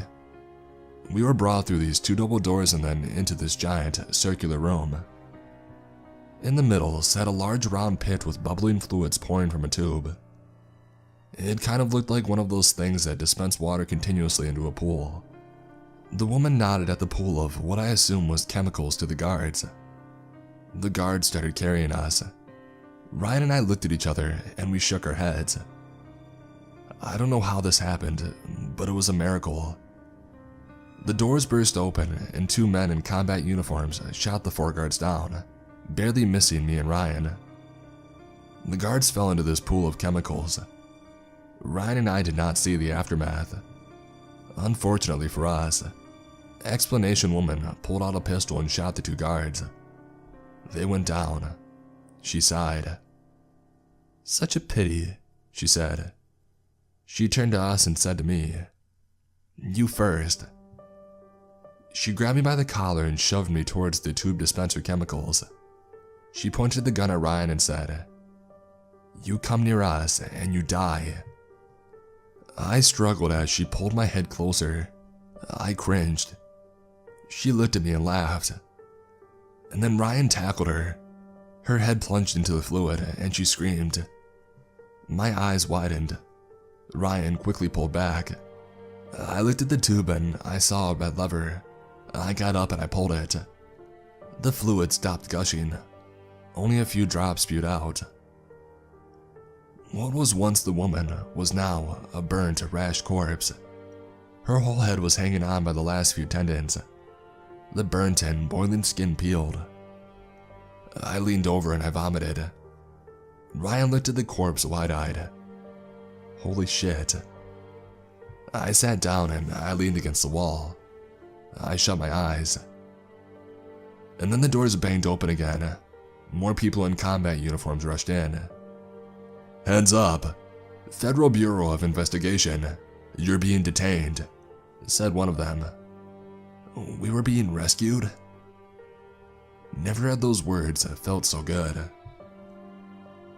I was returned home under a made-up story that I'd been kidnapped by a local predator, completely made up. Lucky for me, I was safe and sound. Unfortunately, Ryan was sent to a mental hospital after he plunged the woman's head into the chemicals. I still try to visit him every now and then, but I can't talk to him. All he does is rant about what he calls the conquered woman. Who knows what that means?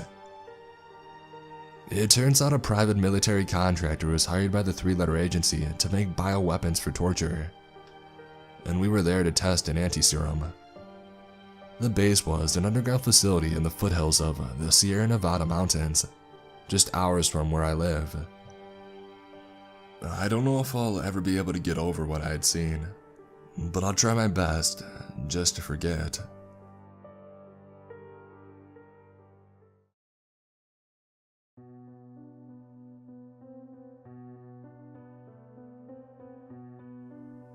I was walking back from work at lunchtime, one of those coveted half days.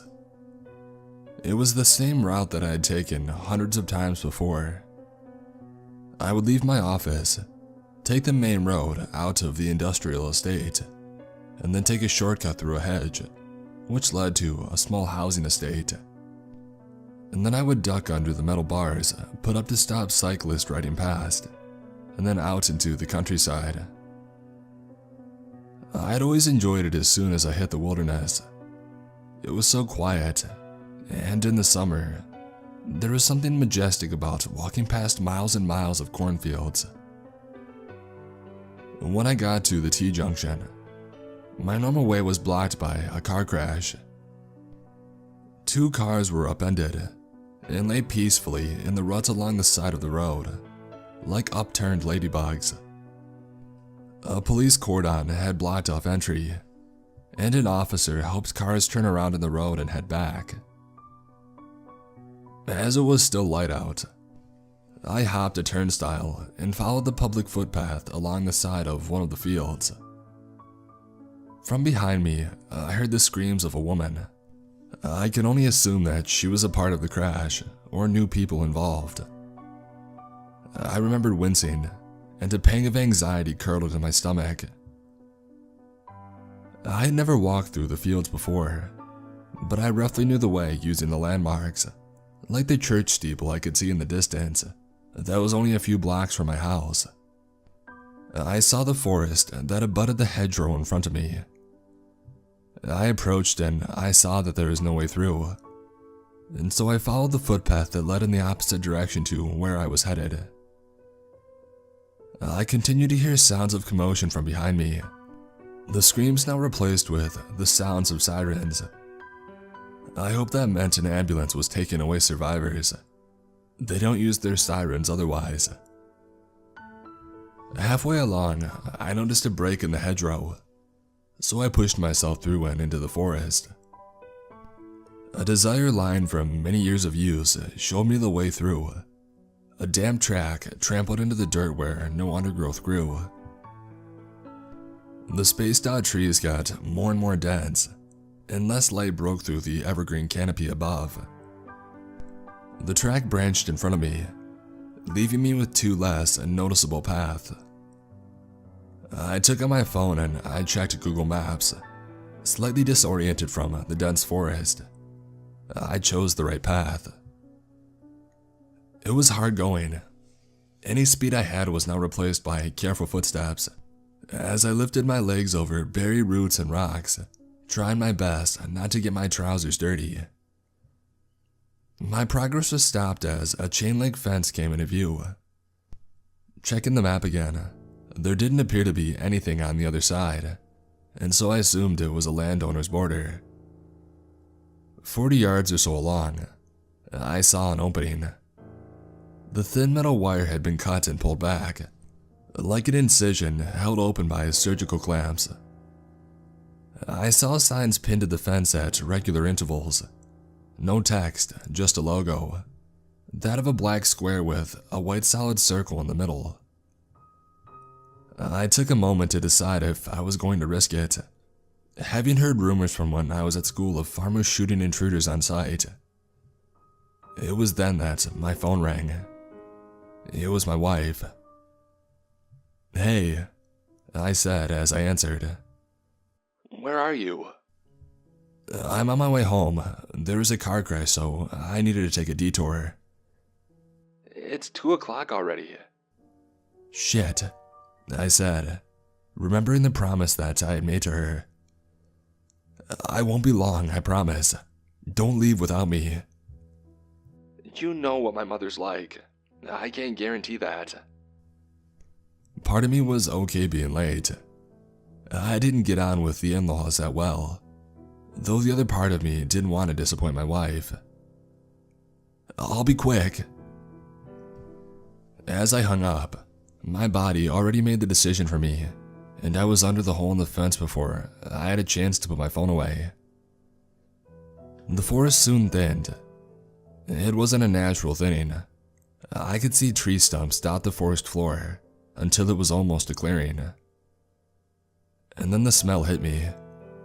A sweet odor mixed with rot.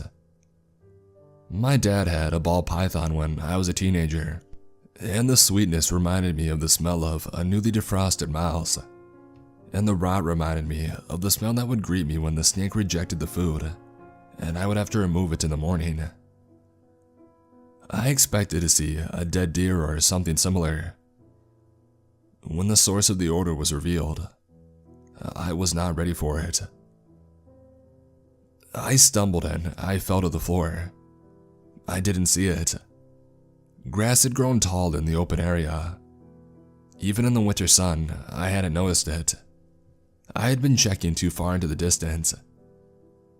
When I pushed myself up on my arms, it stared back at me. 2 empty eye sockets, and a bony smile that either said, "Help me," or gave out a silent laugh. The skin on its face was bloated and a pale tan, pulled taut like a shirt 3 sizes too small, bursting at the seams. The arms lay peacefully at its side, along with its body and a Y incision buckling around the stitches. Frantically, I scuttled along the floor, trying to get away from it. I stopped when I felt something come into contact with my back. I jumped onto my feet with a loud scream. Looking, it was only a mound of impacted dirt, like that of a termite nest, with a large hole in the center. I couldn't remember being so scared. The last time that I had seen a dead body was before my father's funeral, and his body had been in storage, so it didn't come with the rot and stench that now presented me. I scanned around and noticed more and more of the bodies, all neatly tucked away. Some shielded mostly from view by grass, others in the open, as if they had only been recently placed. I felt my heart race in my chest. I had heard of body farms before, but I knew them to be rare. I didn't expect to stumble across one in my own backyard.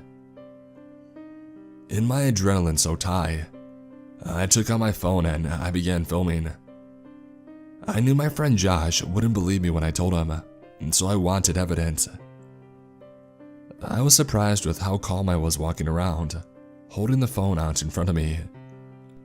It was reminiscent of when we both stayed at Chillingham Castle for the night. I was a nervous wreck, but with a night vision camera, something changed in me. I guess that's how journalists cope in war zones. I walked further into the, for want of a better word, farm. I filmed 12 bodies in total. All were in different states of decay. Next to them were little white posts with numbers on them. It was horrific. I didn't stare. Instead, I followed the phone, making sure I had enough footage for Josh.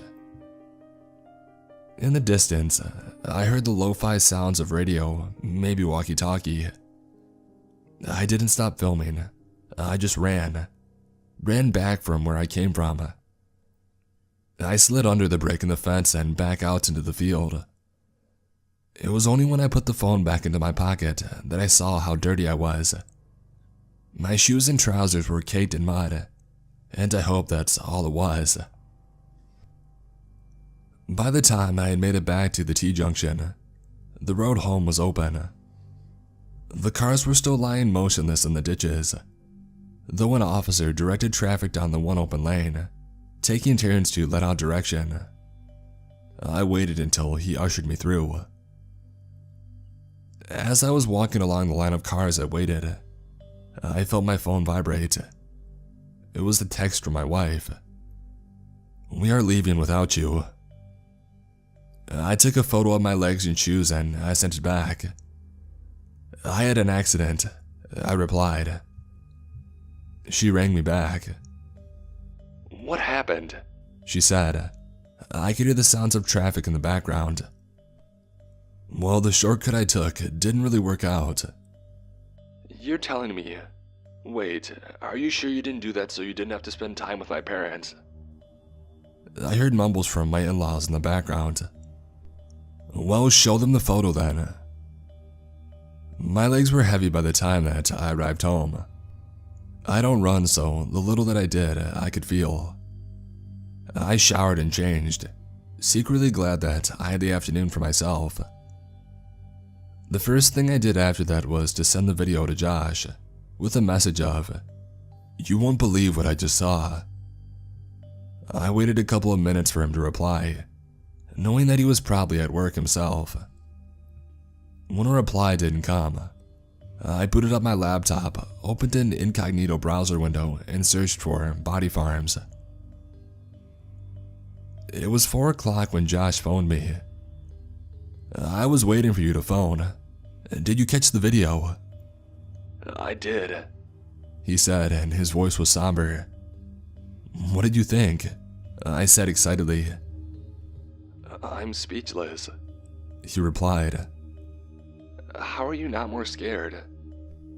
"It's only dead bodies. Yeah, I freaked out when I saw the first one. But they can't hurt you, can they?"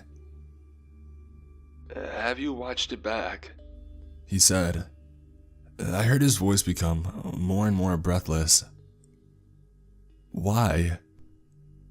I'm coming over. He said. Get that on your laptop. "Are you running or something?" Yes, I am. "I can pick you up when Susan's back. She's out with her parents. What's so interesting that I need to watch it again?" That first body. He said. I could hear that he was running now. At the end of the video, it's gone. "What?"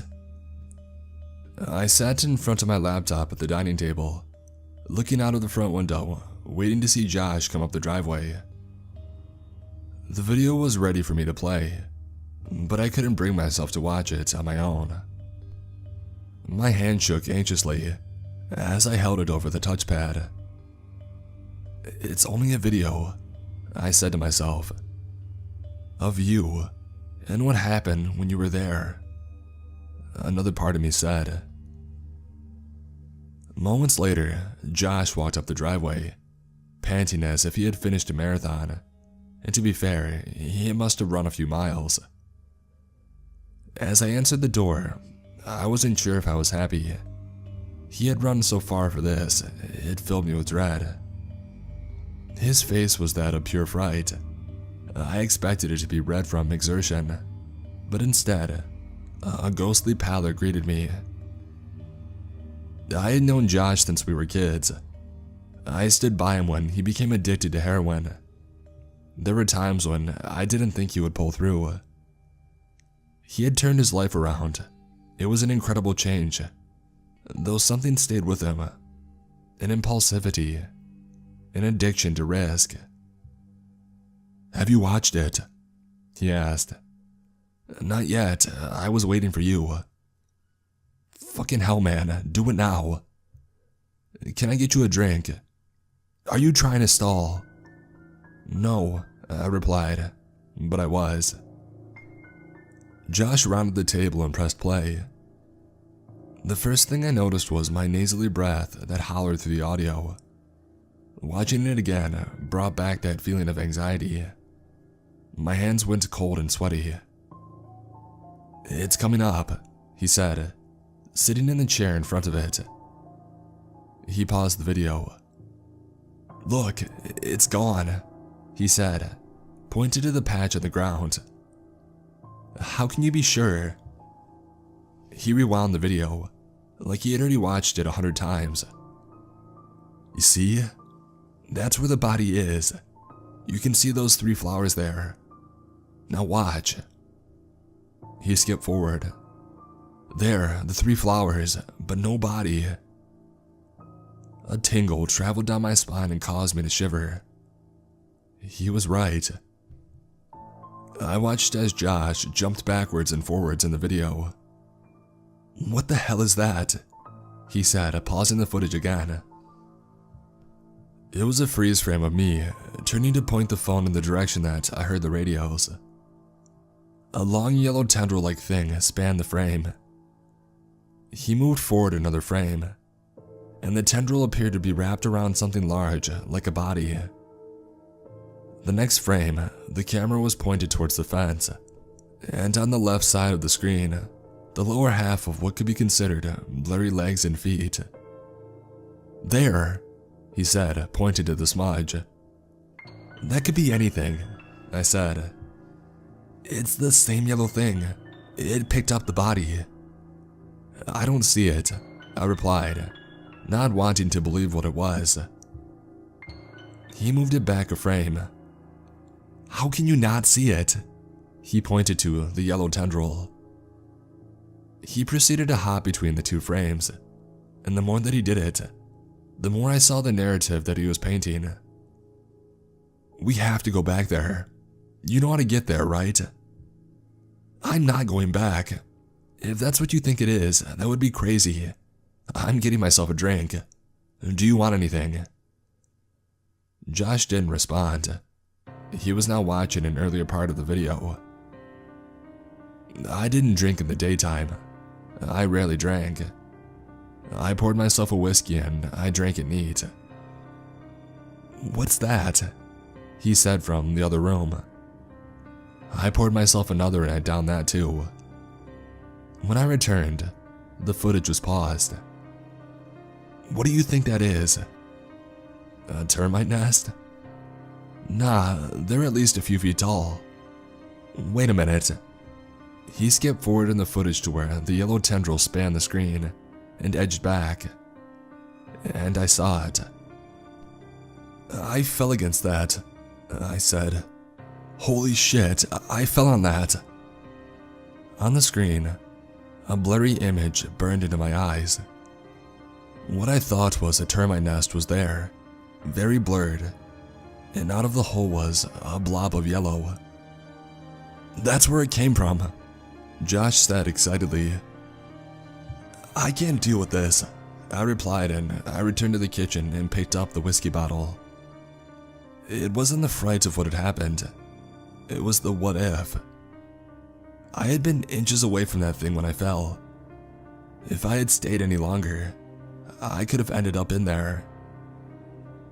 My phone vibrated.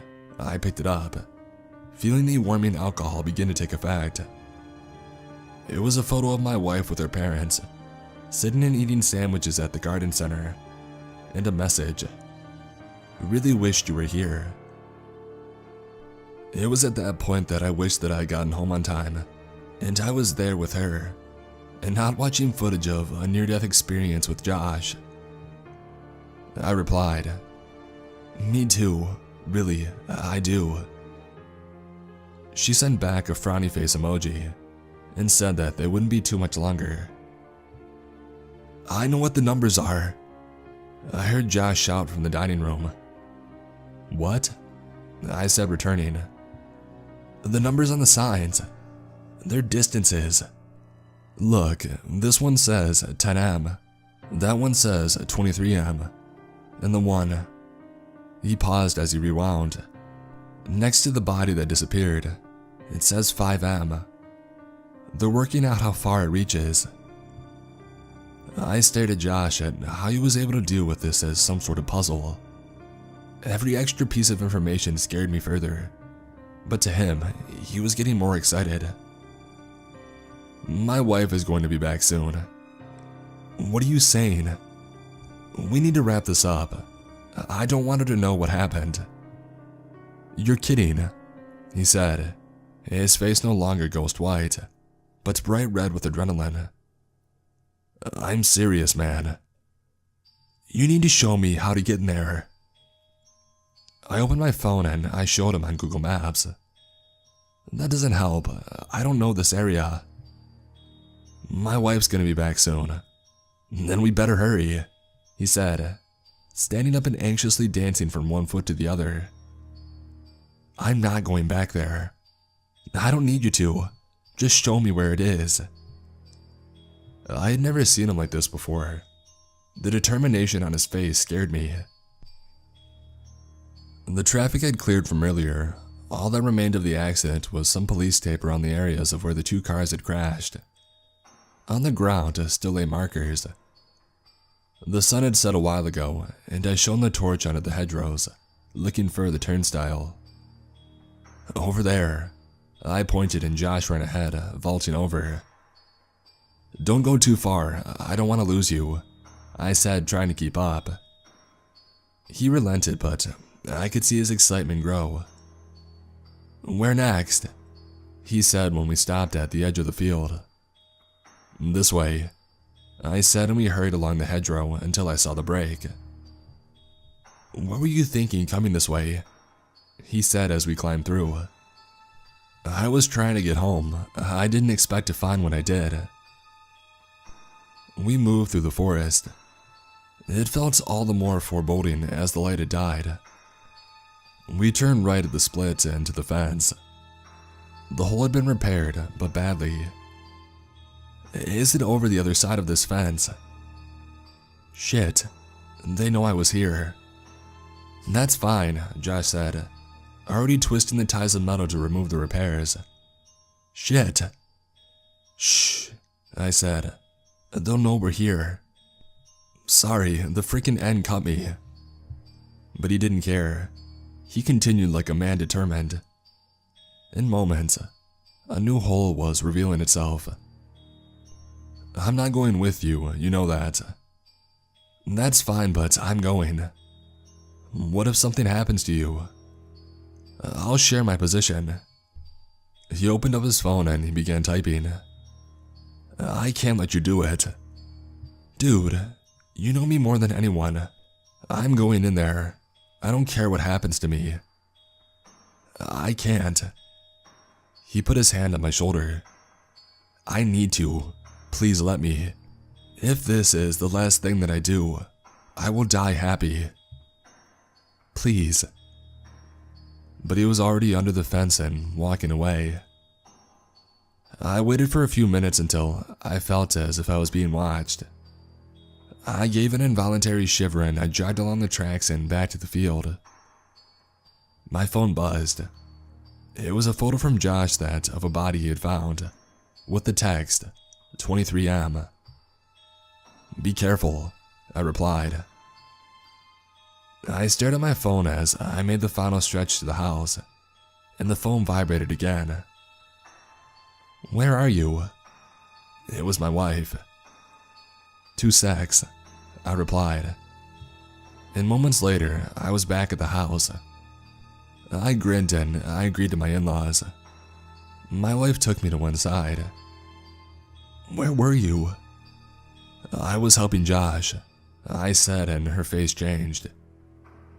"Josh?" She feigned injecting into her arm and cocked her head back. That Josh? Yeah. I don't like it when you spend time with him.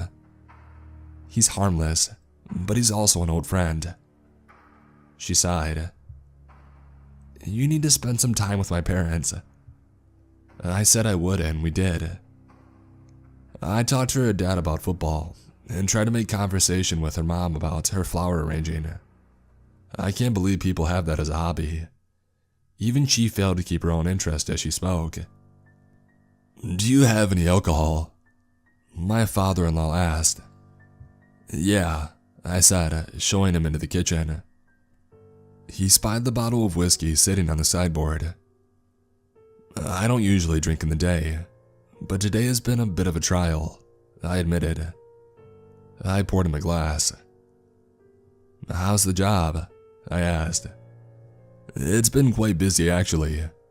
Thanks for the drink. What's been going on? I'm not sure. A lot of military movements in the area. Oh yeah? I said nervously. It's a need-to-know basis. You know what I mean. I nodded. It's strange. I think they may be planning some more war games over in Salisbury Plain. I've had to arrange the encampment of a lot of US troops. And that's not normal? A little, not this many though. So yeah, very busy. How are you? Not too bad. I saw the photo.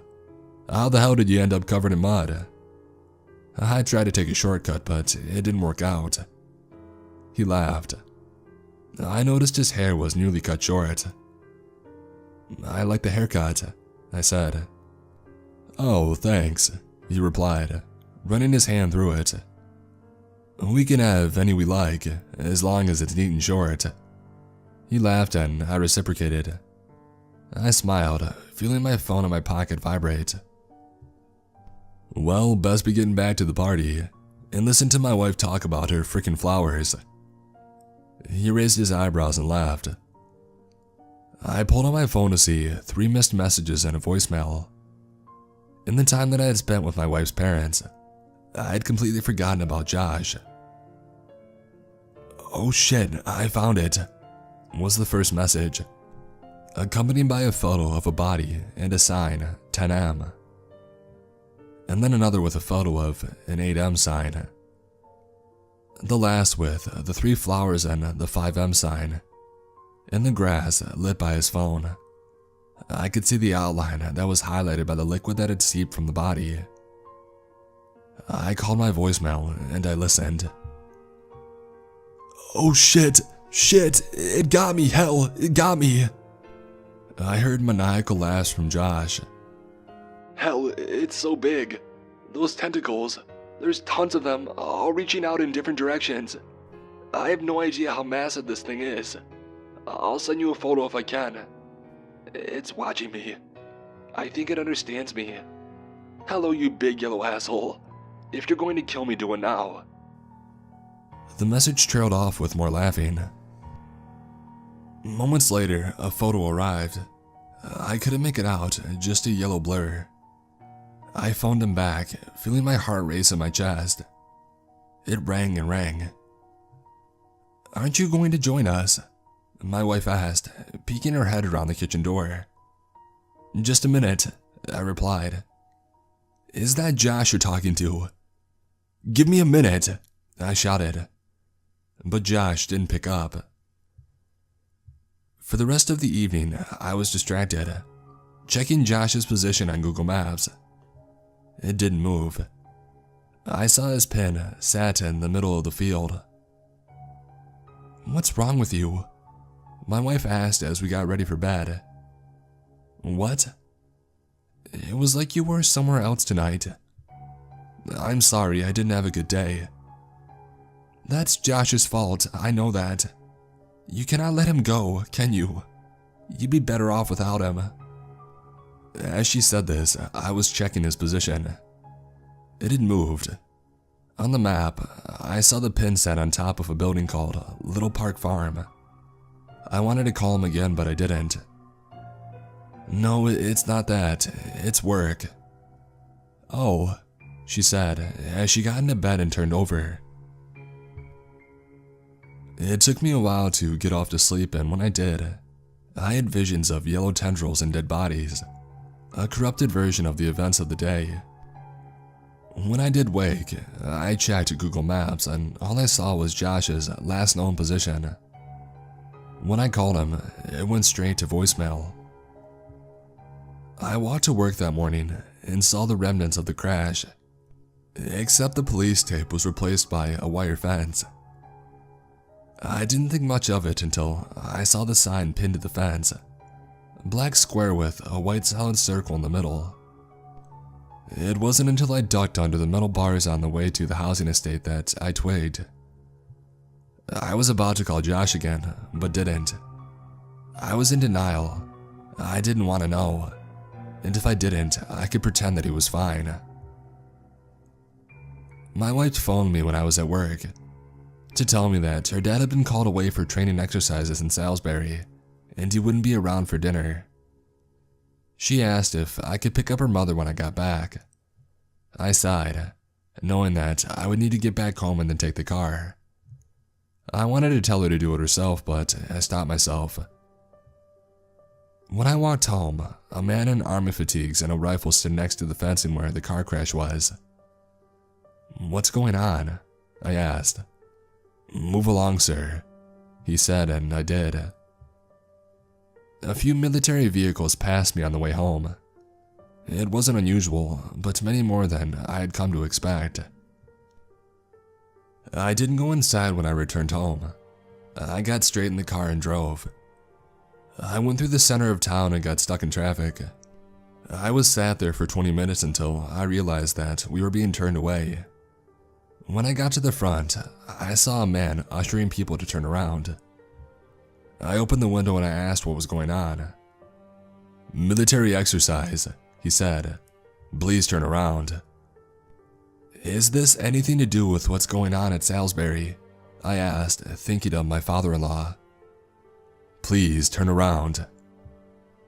As I did, I saw the cordon around the marketplace, and something caught my eye. Something that might look like a termite nest, though much shorter.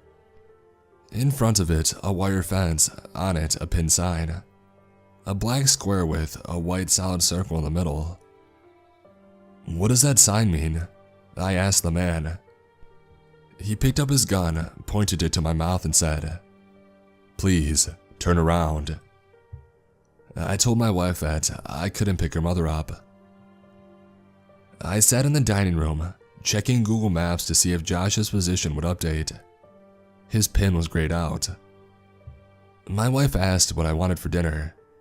I told her whatever she had planned was fine. I kept refreshing, pleading with it to update, not caring about anything else. An hour later, the pin disappeared. I zoomed out, expecting to see it elsewhere. I assumed that it had timed out. "Lasagna, it's my mom's favorite," she said. And we ate in silence. "That was good," I said as I finished. I checked my phone one last time, and to my surprise, his pin was back, though no longer where it was before. I zoomed in on it. The Nevada desert in the southwestern United States. And as quickly as it appeared, it disappeared and it didn't come back. Over the last few days, I've noticed the symbol appearing in more and more places, and the military personnel are popping up all over the place. I've told my wife about them, but she says her dad says there's nothing to worry about. But I am. One of those termite nests had appeared in our backyard. My wife asked me to get rid of it, but I don't want to go near it.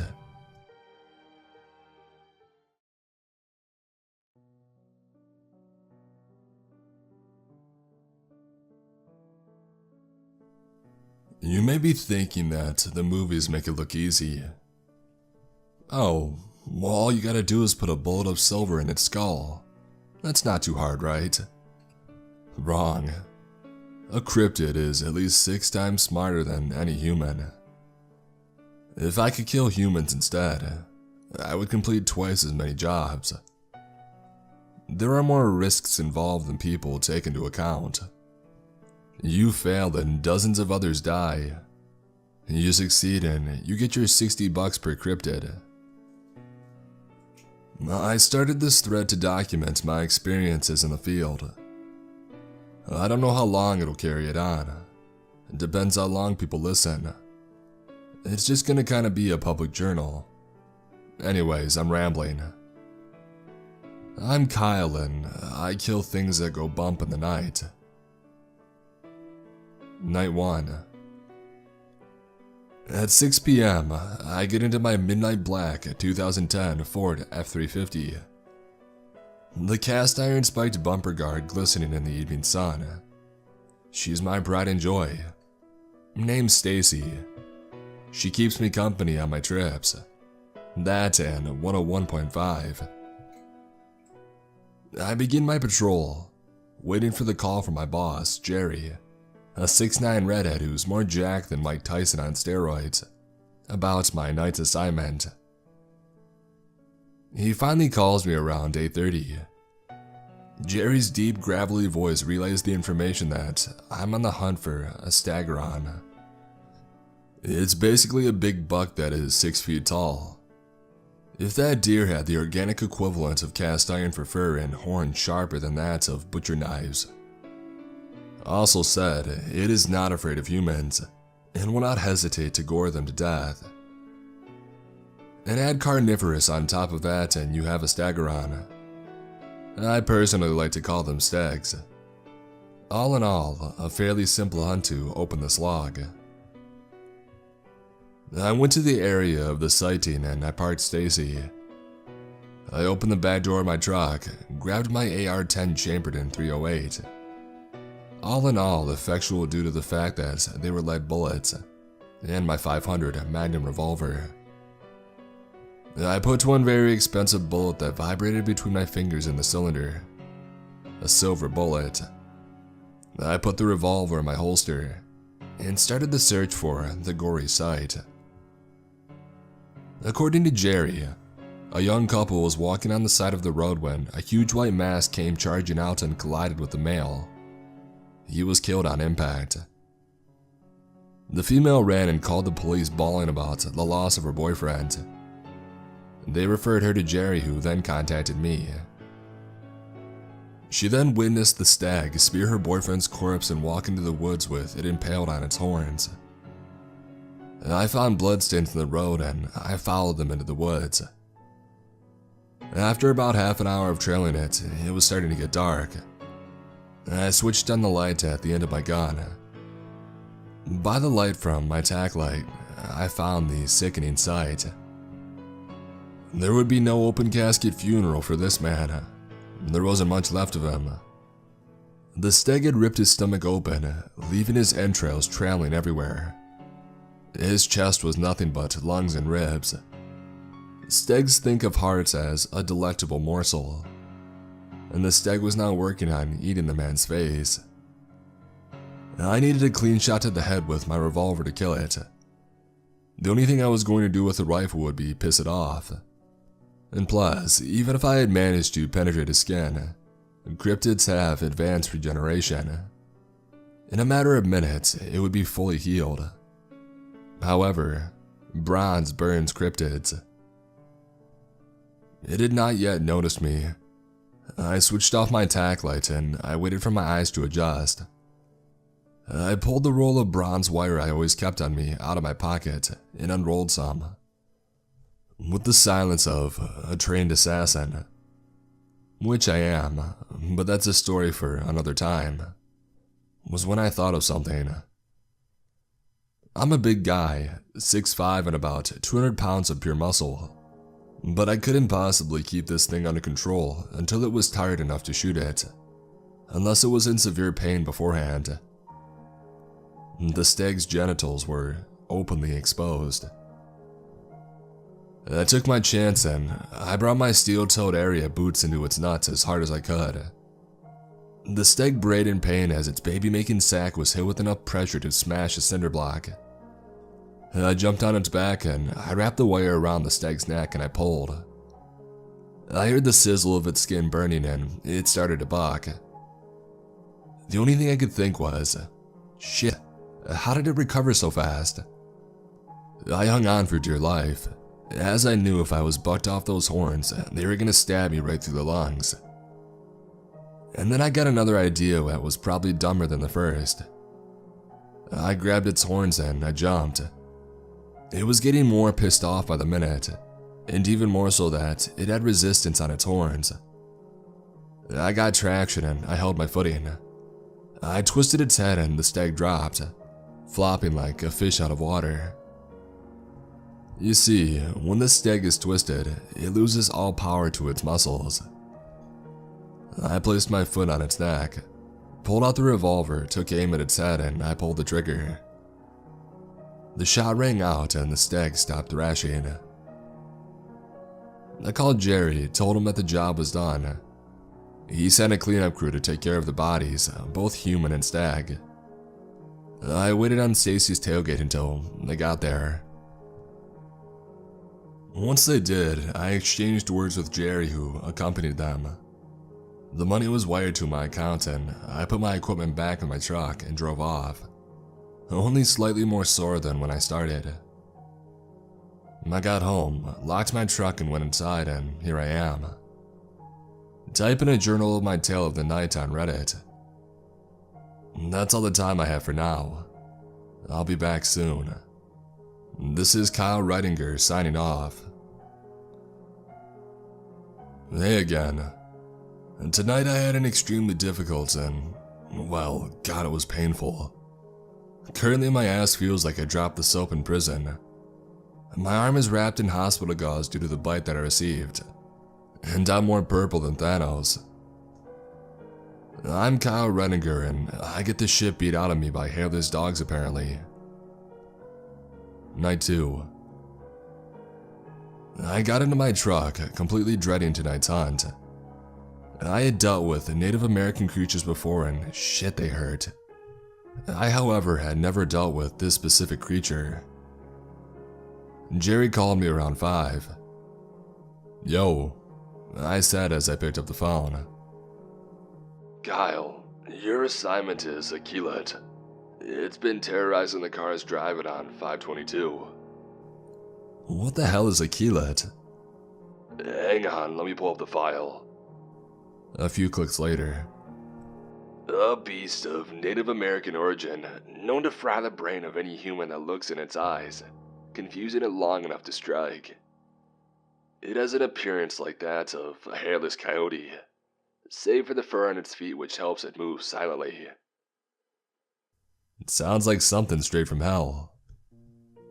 He hung up the phone a second after that, and now I was on my way through the state of West Virginia to a little town in the middle of nowhere known as Berkeley Springs. Think the smallest hick town you know and shrink it by a factor of 4. That's Berkeley Springs. I arrived in town and I went to a small gas station, asking about anybody seeing a hairless coyote. Apparently a car had rolled through about an hour before.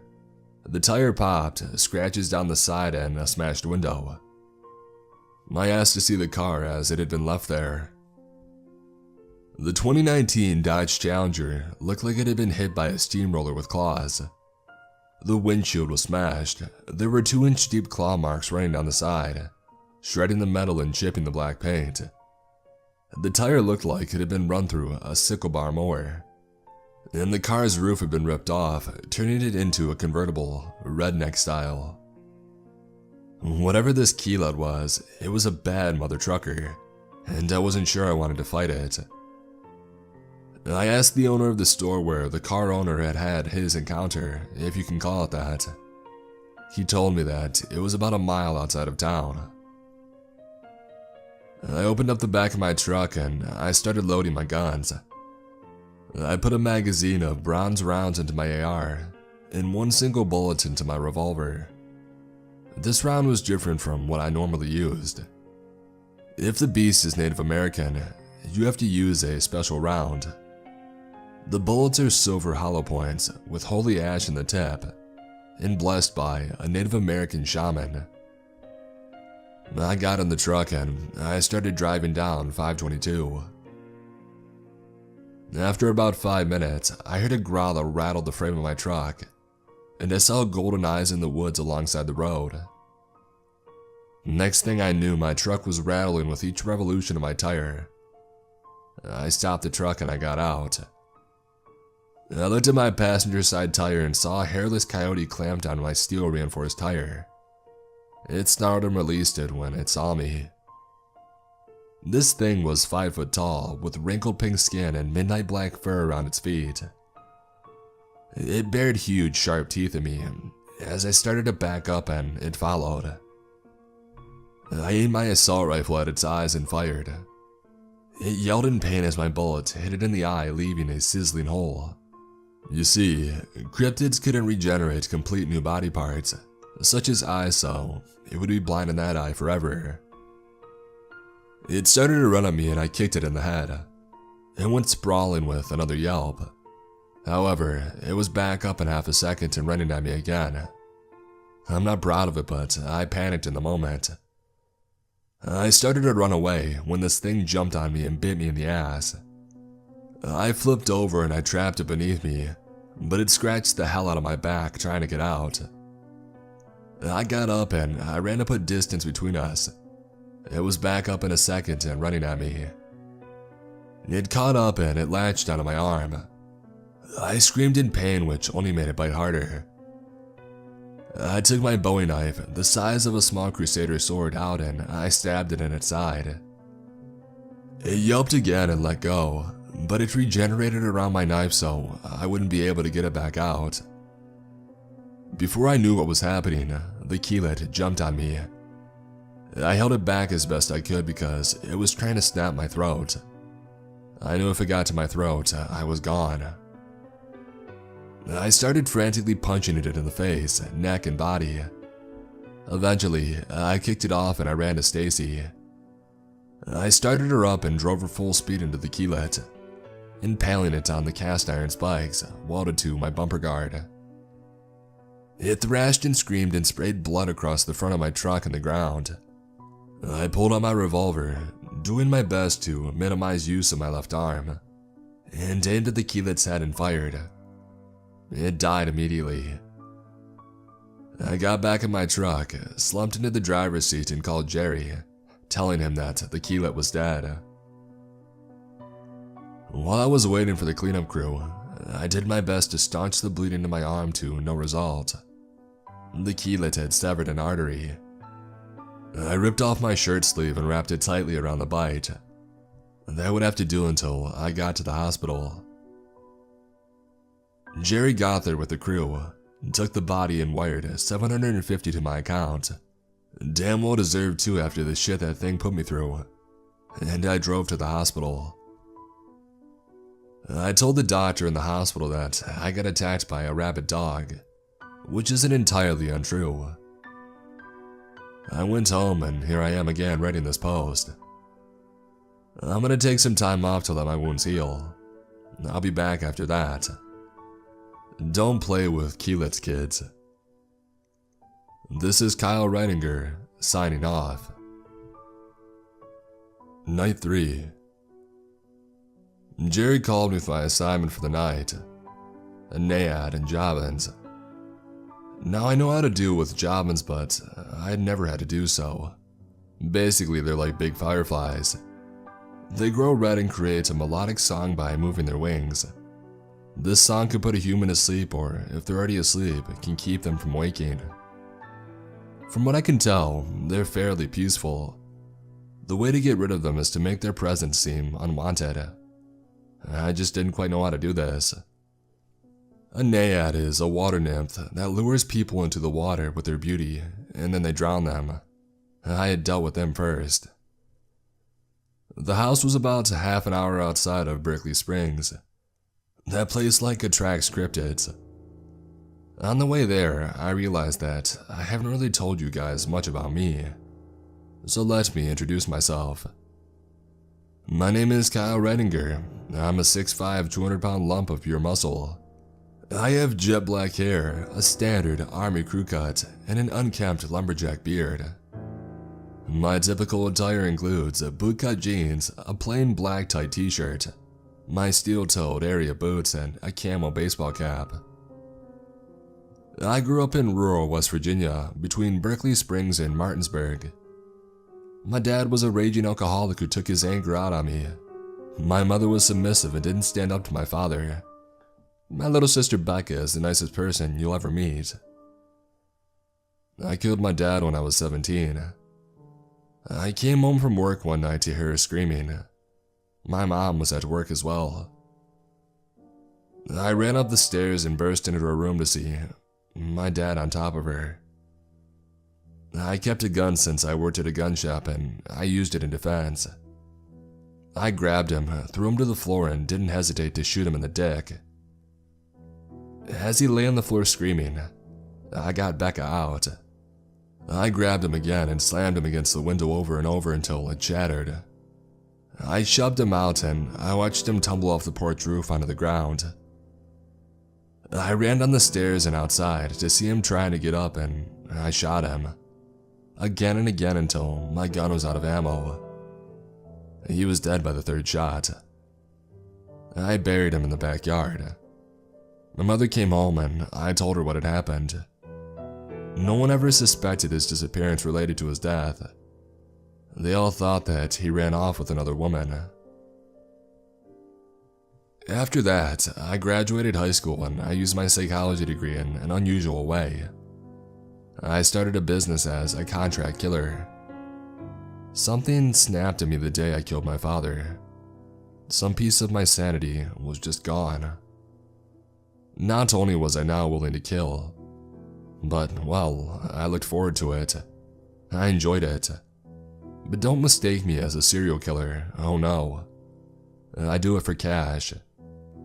You may be wondering why I'm willing to confess to these crimes that I would be executed for. Well, for one, I'm no longer afraid of death. I no longer really feel fear.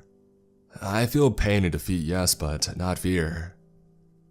And number two, the entire world thinks that I'm dead, shot and a hit gone wrong. Well, I was shot, but I recovered just fine. The body they found that had my photo-less ID was in fact planted on a Mr. George Mason, my accomplice, who, when I was shot, I shot in the back of the head and pitched his body over the side of the building before fleeing the scene. That's when Jerry found me. I was hiding out at my late grandmother's house when I heard a knock at the door. I was just getting hot with a girl I brought home from the local bar, so obviously, this knock on the door at 1 a.m. pissed me off a bit. I didn't bother putting my pants back on before I walked to the door, leaving a very noticeable bulge in my boxers. I opened the door to see that 6'9" redhead with a lumberjack beard and biceps bigger than a bottle of Jack in my hand. "Who the hell are you?" I asked. "Name's Jerry. I understand you're a hitman on the run." At this statement, I knew he was going to try and get money from me or threaten to tell. So I smashed the bottle of Jack Daniels on his head, swung up onto his back, and I put him in a chokehold. He promptly plucked me off his back with one hand and hurled me through the drywall. "I hope that's not the tactic you use when I hire you." I didn't like that he didn't say "if" in the statement. It was like he was implying that I was gonna go work for him or else. "What do you mean, hire me?" "I mean that from now on, you're gonna be hunting monsters." He flicked a business card at my face and walked towards the door. The card said, "Crypt X Monster Extermination Services, Jerry Wykes," and then his phone number. "Hold the phone, Jimmer Jerry, or jerk off, or whatever the hell your name is. What if I don't want to hunt monsters since they don't exist?" "Oh, you want proof of their existence? Here." He disappeared for a moment and came back with a frickin' 6-foot-tall wolf. It leapt on me and started to drag me out the door by my shirt.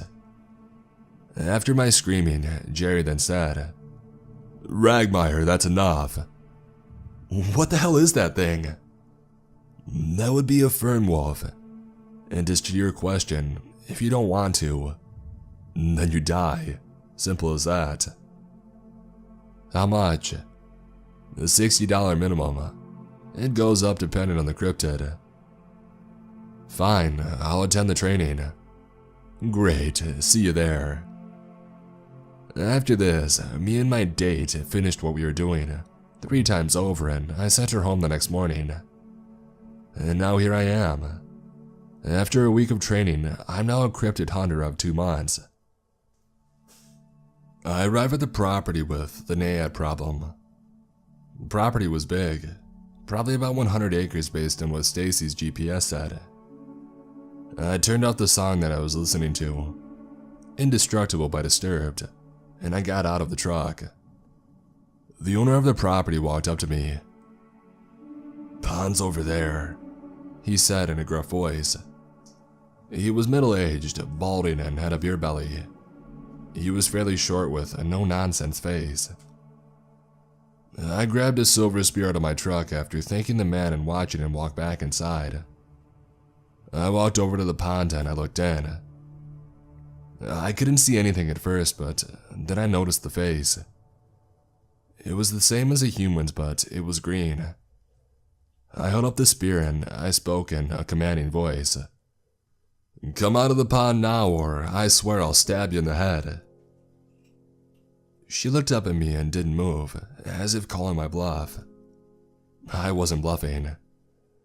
A second later, she was wailing in an ear-splitting tone and writhing under the water. A few more seconds and she was floating, dead.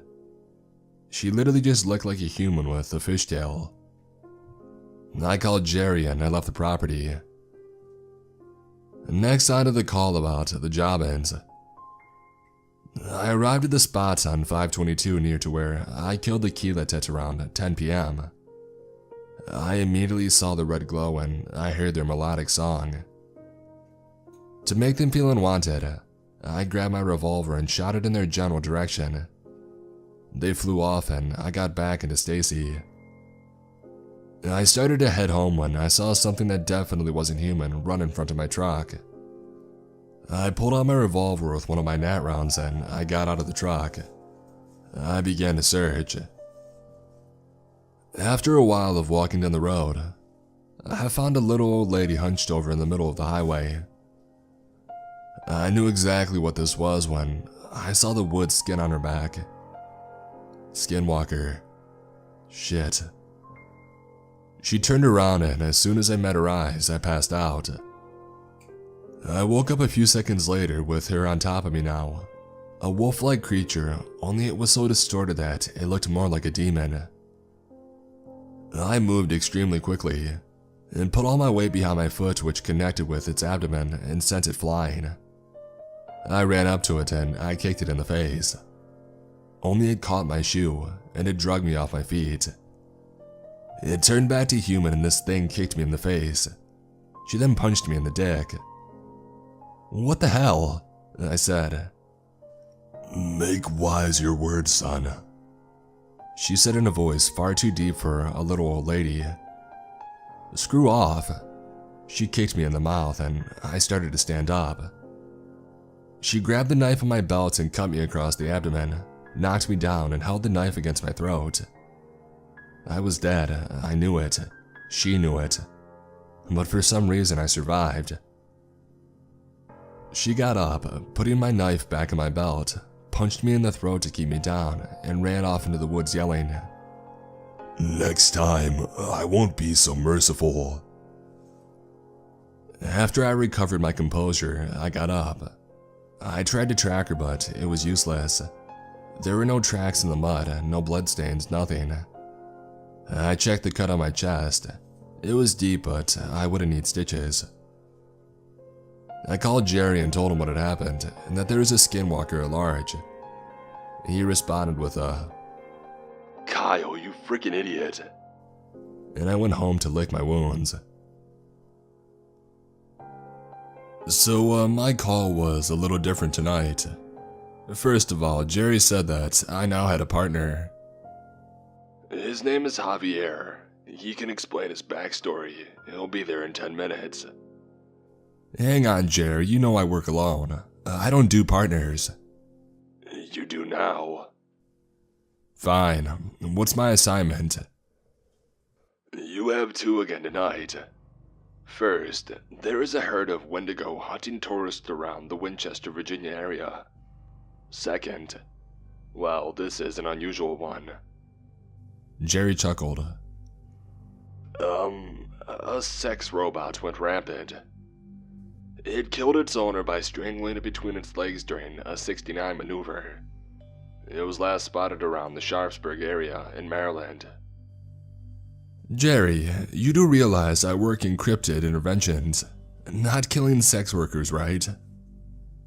Hey, whatever it takes to make money, right? Yeah, I guess. Wait for Javier to set out. Copy that. Javier arrived about 5 minutes later. A 2019 Dodge Ram 3500 Turbo Diesel painted cherry red rolled into my driveway. A rich boy. This guy clearly had no idea what he needed to hunt cryptids. The truck was fully stock. No reinforced windows, no cast iron bumper, no iron laced tires, nothing. That truck was like a soda can to any cryptid. A man in his early 20s stepped out of the truck. He was about 6 foot even, probably 170 pounds with a mullet, a thick mustache, and a Glock 17 on his hip. He was wearing a pair of black jeans and a white t-shirt, and a pair of Carolina boots. He had a pair of Oakley sunglasses covering his eyes. "You must be Kyle," he said while approaching me. "Yeah, and you must be Javier," I replied. "The one and only." "This your truck?" I asked, pointing to it. "Yeah, you like her?" "Oh yeah, I love her. But we're gonna take my truck if you don't want it smashed like a beer can. You might want to get it kitted, similar to mine." I pointed to Stacy, dents in the side. A broken headlight and dried blood in the bumper spikes from the keyless made her look much more able for the job than the pretty boy's truck. "Fine, let's take the piece of shit." At this, I got up and I punched him in the gut. He got up and went for his gun, but I had mine off my hip first, and at the sound of the hammer cockback, for dramatic effect, he raised his hands. "Don't make fun of another man's truck, Javier." He gave me a shit-eating grin and laughed, and so did I. I helped him up and we got into Stacy and we started her. "So Javier, what do you want to see first? A rampant sex robot or a herd of Wendigo?" He looked taken aback. Robot please. I'm not too fond of Wendigo." "Robot it is." After driving for a few minutes, I worked up the courage to ask Javier about his past. "So what's your story?" "Well, I used to be a cartel leader for El Chapo, and then my partner betrayed me. She reported me to the police and she took our kids. She killed our son and sold our daughter into trafficking. I hunted her down. I posed as a Bolivian ambassador and got her into bed without her recognizing me. I threw her out of the window and I jumped out after her, put her in my cartel car, then I drove away. I took care of her a few minutes later in the middle of the desert and I left her to rot." "Did you ever find your daughter?" "Yeah, she was bought by a few FBI agents who had the goal of freeing as many trafficking victims as possible. They freed her back into my custody until they found out about my past. They took her away and they imprisoned me. I broke out by strangling the guard on duty with my handcuff. I shot and killed everybody in the compound, including my twin brother, who had been imprisoned for cartel affiliation. I placed my ID in his pocket and I ran." "Holy shit, you're a badass man. How did they not realize that the body wasn't yours?" "The cartel requires members to burn off their finger and toe prints so they can't be identified if imprisoned." "So your ex-partner, she was your girlfriend?" "No, amigo. She was my wife. I will never understand why she killed her son. I don't think I want to look into somebody that insane. Holy crap, man. I'm sorry. No, it's fine. It doesn't bother me as much anymore. Enough about me. What's your backstory, compadre? I outlined to him the story of my past, which I told all of in my previous post, along with some details that I left out, which I would like to continue to leave out for now as they involve my child. I may tell you someday. Wow, so this Cryptex really does just take in criminals like us, Javier said when I was finished. We arrived in the Sharpsburg area a short while later. It wasn't hard to find the robot. It didn't go far from her previous residence. I pulled out my revolver, lead bullets this time, and held it at the ready. Put your hands up, ma'am. She turned around. Why? I accidentally killed my owner. Everybody thinks I did it on purpose. What reason do I have to live? Shoot me, sir, please. We aren't going to shoot you, ma'am. Please, put your hands up. How this thing was sentient with feeling of regret, I had no clue. But I was willing to bring her in, or kill her, either one. Fine. She slowly raised her hands. I handcuffed her. Valerie of Sexto Corp. You're under arrest for the murder of Jonathan Rogers. You have the right to remain silent. Anything you say can and will be used against you in a court of law. You have the right to an attorney. If you cannot afford an attorney, one will be provided for you by the state of Maryland. Do you have any questions? No. Good. I just arrested a sex robot. I called the police and left her chained to the front porch and we left. 2 criminals have no business in an arrest. We began driving to Winchester, and shortly enough we arrived at the location and met a park ranger who took us to the location of the disappearance. I knew exactly where the Wendigo lair was from the stench of rot coming from the cave about 100 yards away from the disappearance site. I told the park ranger to wait where he was, which he gladly did, and Javier and I went in. The cave wasn't very deep. When we got to the back of it, there were 4 Wendigo feasting on 7 bodies, all clearly campers. I had a full cylinder of nat rounds, 6 shots. Javier had his magazine full of nat rounds. His finger fondled the trigger of his Glock. The gun was clearly comfortable in his hands. I tried not to think about how many people had died at the hands of this man. I was no clean slate, but he has killed at least 100 more people than I, and it scared me. We opened fire on the Wendigo herd. My first bullet caught the alpha in the head, killing him instantly. Javier's caught one in the genitals. It bellowed in pain. My second bullet caught another one in the chest, blowing a hole the size of a potato through it. Javier had a sadistic grin on his face while shooting the wound. He was clearly enjoying their pain. He had shot the same one 3 times now, in the lower body. I shot the third one after it started to run at us. It died immediately. I had hit it in the head as well. Javier was still shooting the same Wendigo, torturing it. I shot it in the head. Javier, why the hell weren't you shooting to kill? These things deserve pain, and you know it, Kyle. Shoot to kill next time. Yes, sir. I called Jerry and he sent the cleanup crew. I had 500 wired to my account and Javier had 450 to his. We went home. Javier got into his truck and drove home after a quick goodbye. Okay, so a lot of shit has happened since the last update. First off, I should clarify that I'm not Kyle. I'm Javier Garcia. And right now there is an open investigation into Kyle Reitiger's disappearance. When I got here, I found his story nearly finished on his laptop. I hid it and I called the cops because Kyle was nowhere to be found in his house. There was blood on the floor trailing to the woods. His truck was still parked in his driveway. The cops arrived and I told them who was missing. And they didn't believe me at first. They didn't believe that my partner was missing. Well, that can't be possible. Kyle Reitinger is dead. Bullshit he is.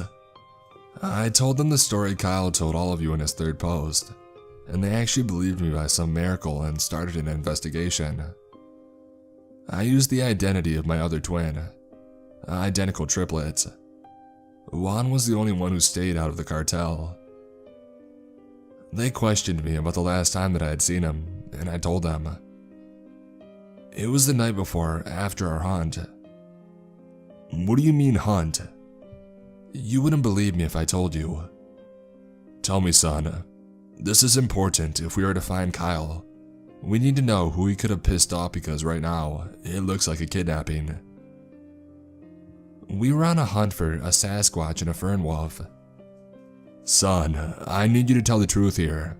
Those are just old legends. I told you wouldn't believe me.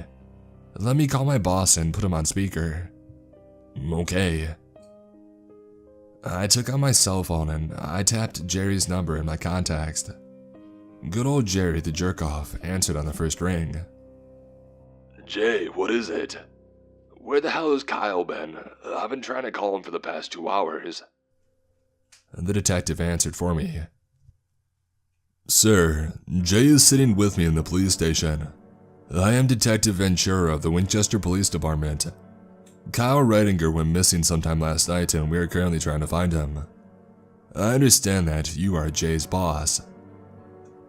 There was silence for a second before. Yes. Good. Sir Jay tells me he and Kyle were hunting a Sasquatch and a fern wolf last night. Is that correct? Yes. Jerry said through obviously gritted teeth. After a few seconds, I hung up the phone. They questioned me for another half an hour, then they let me go. I went home with Kyle's laptop, and I'm not going to transcribe what he wrote. Tonight we had 2 very difficult hunts. Since we last spoke, a wolf has bit the shit out of me. I got the usual call from Jerry around 6. Hello? Kyle, there's a Sasquatch terrorizing hikers on the Appalachia Trail. God damn it. There is also a fern wolf in the Martinsburg area. Okay, I'll get on it when Javier gets here. Javier arrived at 10 minutes late. I chewed him out on the way to Martinsburg. We arrived at the location of the mauling 40 minutes later. I jumped out of my truck with Javier following close behind. I got my guns out of my truck and a 6-foot piece of bronze American wire. For those of you that don't know, a fern wolf is a wolf the size of a mastiff, with a jaw that can unhinge and swallow a human whole. It has claws as sharp as knives and nearly as large. It has the strength of Hercules on steroids. My AR was loaded with bronze bullets and my revolver was loaded with silver ones. It wasn't hard to track down the wolf. There was a trail of blood that led right to her. When we found her, I told Javier the plan. You get in front of her and shoot her in the legs. I'll come up from behind and wrap this around her. I held up the wire. Got it, Javier said. He ran to the front of the wolf and got her attention. He started shooting at her, hitting every shot in her legs.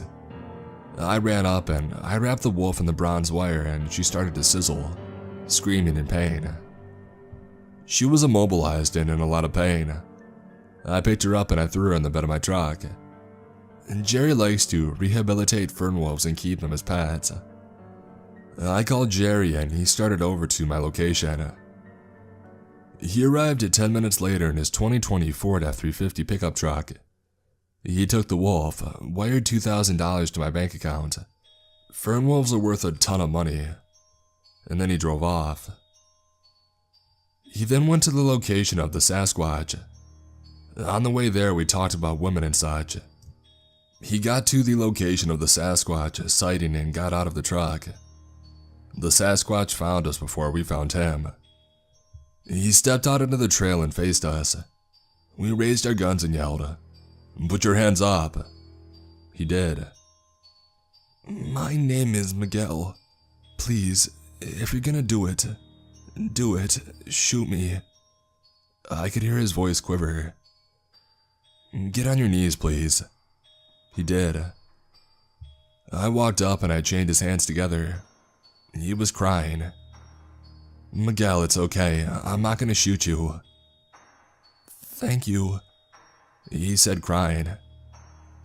"I only chained your hands because I don't think you will, but it's possible you could try and kill me." "I won't." "Good to know." "Javier, call Jerry and ask what he wants us to do if one surrenders." Javier made the call while I sat chatting with Miguel. Javier came back. "Kyle, can you talk for a second?" "Yeah." I assured Miguel that I'd be right back. We walked a short distance down the trail. "What did he say?" "He told me to shoot him." "What?" "I'm not letting you shoot him. Look at him, he hasn't done anything." We looked back and Miguel was playing with a beetle that had crawled onto his hand. He was watching and laughing while it crawled all over him. "I agree, I don't want to shoot him. I say we let him go and tell Jerry that he ran and we couldn't get him." "Sounds like a plan." I walked back to Miguel and unchained him. "Come on, man, stand up, you're free to go." "Really? Thank you so much. Every other hunter has tried to kill me." He started crying again. "Hey, it's okay, Miguel. I need you to leave the area though. Otherwise, they're going to send another hunter after you. I'll give you an hour's head start before I call my boss and say that you ran off. They'll send a search party out.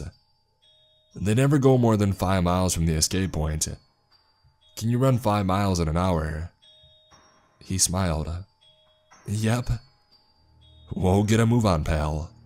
Maybe we'll meet again someday." He stood up and wrapped me in a bear hug. A Sasquatch hug?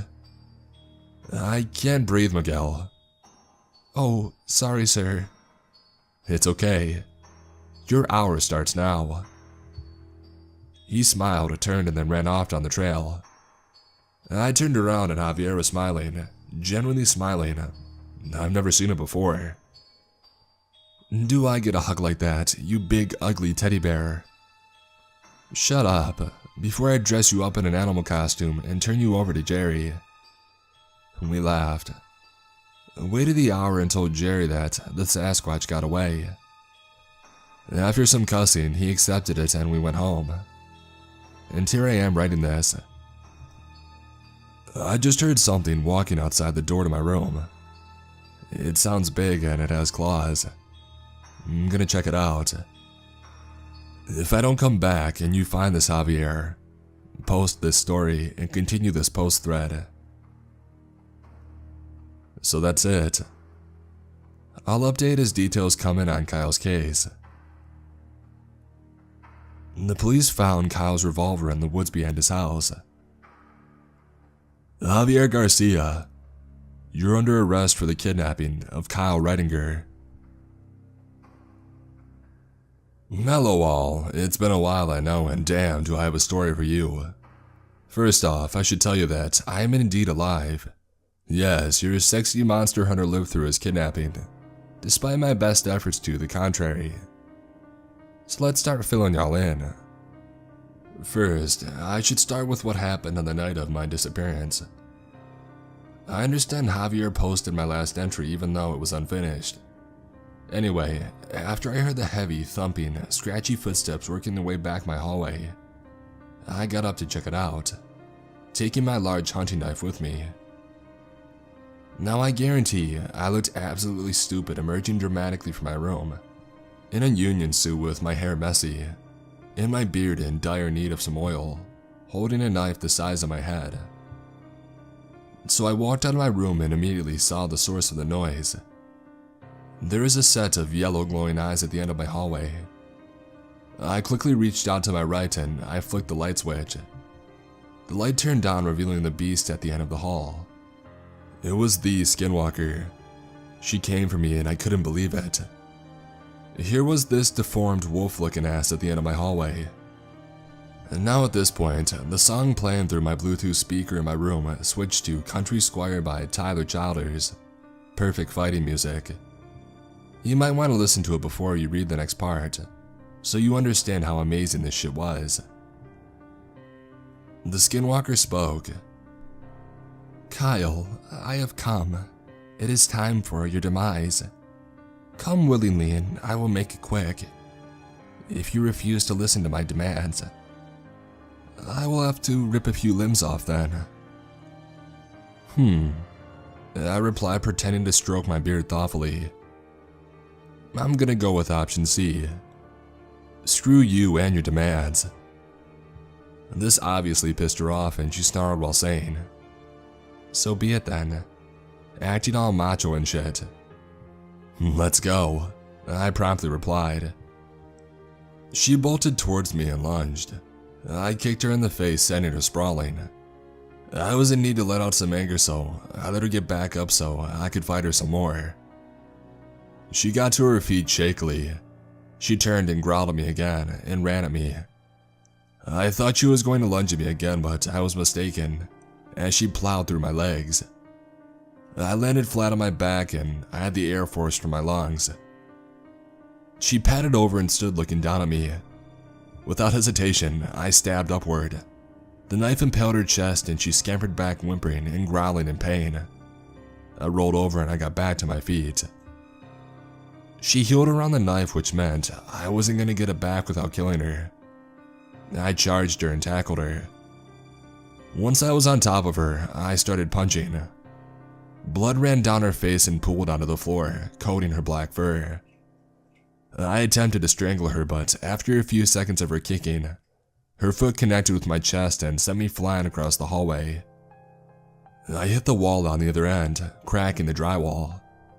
I fell to the floor and I lay there, stunned for a few seconds. She walked back up to me and raked her claw down my face from my hairline over my left eye and down to my jawbone, leaving 4 large gashes and making my left eye useless. She then bit me in the foot and started to drag me away. I was in shock and I couldn't fight back. Hell, I couldn't even scream. I blacked out somewhere along the way and woke up sometime later to the Skinwalker standing over me, glaring down. I could only see out of my right eye. My face was sticky with what I assumed was dried blood.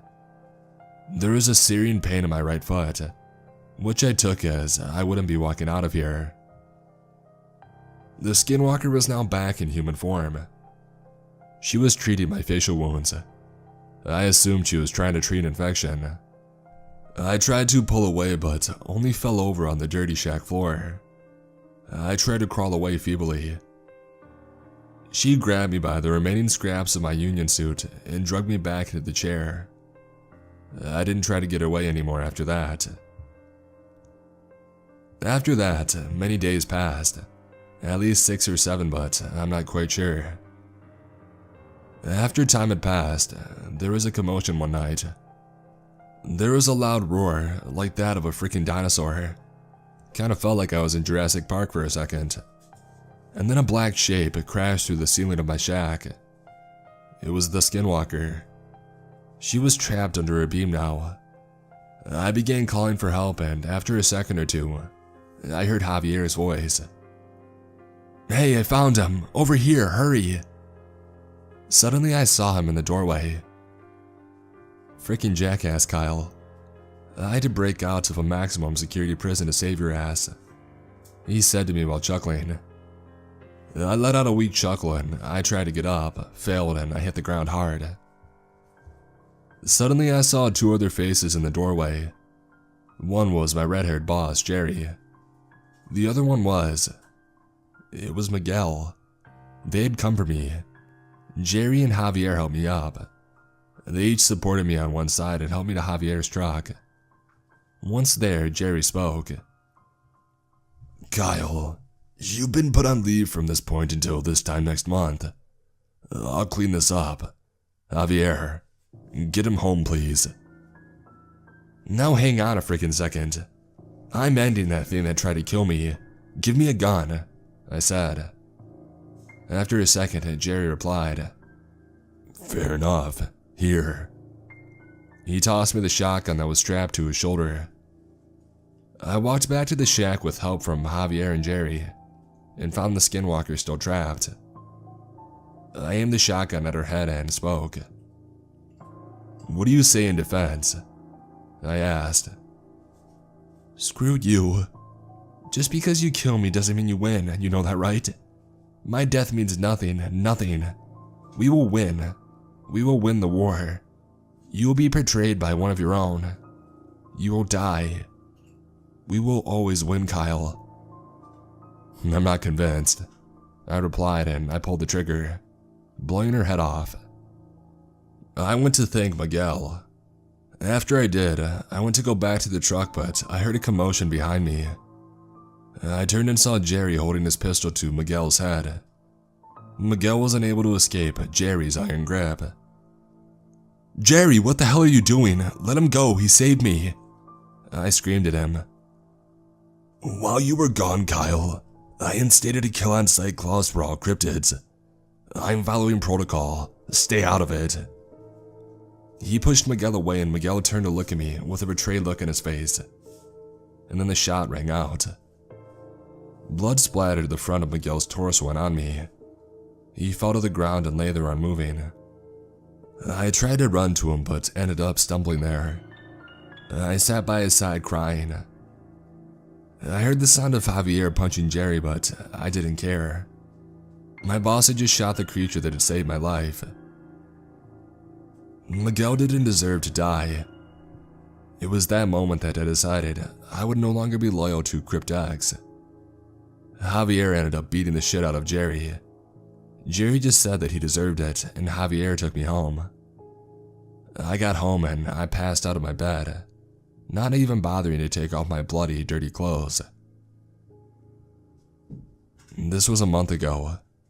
I am scheduled to take my first return call tonight. We'll see what happens. Hello all. It's been quite a while since my last update, and I do apologize for that. My life has actually been going fairly well. Until about an hour ago anyway. Since we last spoke, I've gotten a girlfriend. You didn't think I could do it, did you? I began taking online spelling and grammar classes. Yes, I saw your comments. I adopted a Rottweiler and gotten a day job, along with submitting my 2-week notice to Jerry. Well, here we go. This will be my last entry ever. I'm done with everything. I met Rachel back in October. She worked with me at Sheets, my day job, and we hit it off well. And soon we were exchanging phone numbers. Soon after we began dating, and now she's gone. Gone for good, and she's never coming back. She can't come back. I guess I should start from the beginning for this to make sense. Today, Rachel and I invited Javier over for dinner. He showed up at around 5. Rachel and I began preparing dinner around 6. I grilled some chicken and she sauteed vegetables. We sat down to eat around 7 and finished at around 7:30. Cracked open a couple beers and a bottle of wine. We messed around and just hung out until around 9 o'clock. Javier was pulling out his coat when there came a massive thump at the door, rattling it on his hinges. Rachel screamed, dropping her wine glass, shattering it. Javier and I drew our guns and trained them on the door. Rachel, go to my room and lock the door, I said, as another massive thump came on the door and it was beginning to crack. Go. She ran back to my room, heard the door latch and lock. Another thump, and a massive crunch as the door broke off the hinges. A massive 7-foot-tall Jerry walked in, a sawed-off shotgun leveled at Javier. What the hell are you do? Is all Javier was able to say before the gun went off. Javier fell to his knees, clutching his stomach. Jerry leveled the gun to his head and looked at me, my gun still raised. Put the gun down, Kyle. You sick asshole. I'll kill you. I pulled the hammer back on my revolver. Jerry raised an eyebrow and cocked his shotgun for the second shot. Put it down or I'll blow his head off. Defeated, I dropped my gun, and I dropped to my knees. Kyle, you have two options. Die, or continue your position in my company. Screw you. I guess you've chosen. And then I heard a scream, loud and animalistic. I turned and saw Rachel running at Jerry with my Bowie knife raised. He turned, raised his gun and fired. Rachel fell to the ground, a gaping hole in her chest. The shot killed her instantly. Before he could turn around, I picked up my gun and shot him in the back 3 times, and then ran up and kicked him in the back of the head, and shot him in the head, killing him. I ran to Javier, knowing Rachel was already gone, and I checked his pulse. He was still alive but fading fast. I tried to put pressure on the wound, but it didn't help. He stared at me with glossed over eyes, as a trail of blood ran from the corner of his mouth, and the pool of blood he was laying in grew in size. I sat next to him, defeated, knowing that he was gone. I'm sorry, my friend. My voice was somber. Now as I sit in my living room with my best friend, my girlfriend, and my ex-boss all dead around me, and my gun lying on the table next to me, reloaded with one more shot. The shots that will take my life. I write this. As soon as I post this, I will end it. I just thought you all would like some closure. Thank you everybody for the support. This is Kyle Redinger, signing off for the last time.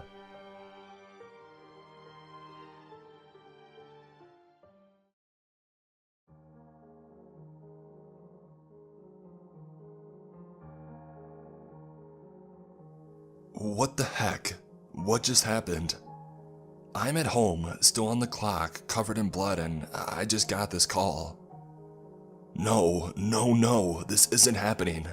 This isn't real. Jesus Christ. I really wish that I were kidding you right now, but I'm not. Dispatch wants me to go to this lady's house and investigate. Of course, they don't believe me that a toilet ate her son. I'm sure that they believe she's insane, but I know better. The first time I had heard something so absurd was over a month ago during dinner. It was Taco Tuesday. Dad, Billy says that there's a monster in his toilet at home. Clara sounded very concerned. Clara, Billy is only trying to scare you. I assure you there is no monster in the toilet. Or in anybody else's toilets for that matter. I chuckled to myself. 4-year-olds are very creative when it comes to storytelling. No, Dad, she said as bits of taco fell from her mouth. I don't think he wanted to scare me. He seemed really scared. I'm sure someone else must have told him a story about a snake in the toilet or something. Or maybe they played a prank on him. But there aren't snakes or monsters in any toilets. Someone's just trying to scare you kids. No one said anything about snakes. What's a prank? I smacked my hand to my head. I really didn't feel like answering. It had been a long day and all I really wanted was for my sweet angel daughter to kindly shut the hell up and go to bed. Instead, I found myself trying to explain to a 4-year-old what a prank was. Remember when you drew that spider on the window to try and scare me? Yeah, she giggled. That was funny. That's a prank. A trick that you play on someone. And while it might be funny to you, it's not always funny to the person that you do it to. But you thought it was funny. I let out a sigh. I had no interest in explaining to my daughter why I thought her 13-legged spider in the window was funny, even though I'm slightly terrified of spiders. It's getting late. Let's clean up dinner and get ready for bed. Grandma will be here in the morning when I go to work.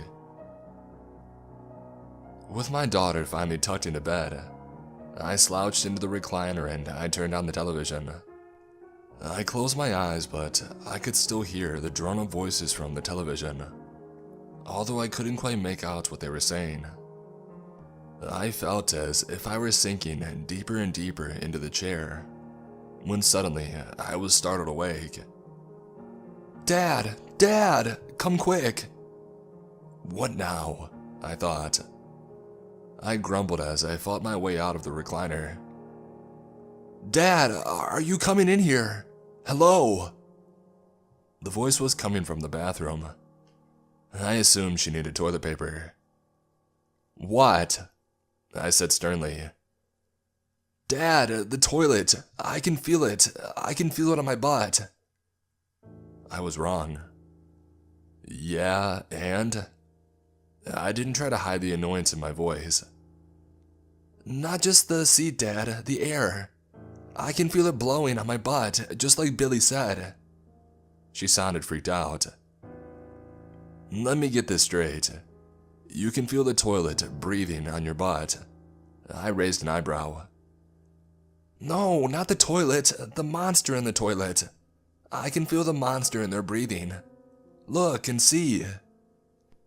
"All right, hop off there and let's take a look together." I didn't want to encourage her behavior, but she seemed genuinely freaked out, so I thought that I would put her mind at ease. We both peeked over the toilet bowl.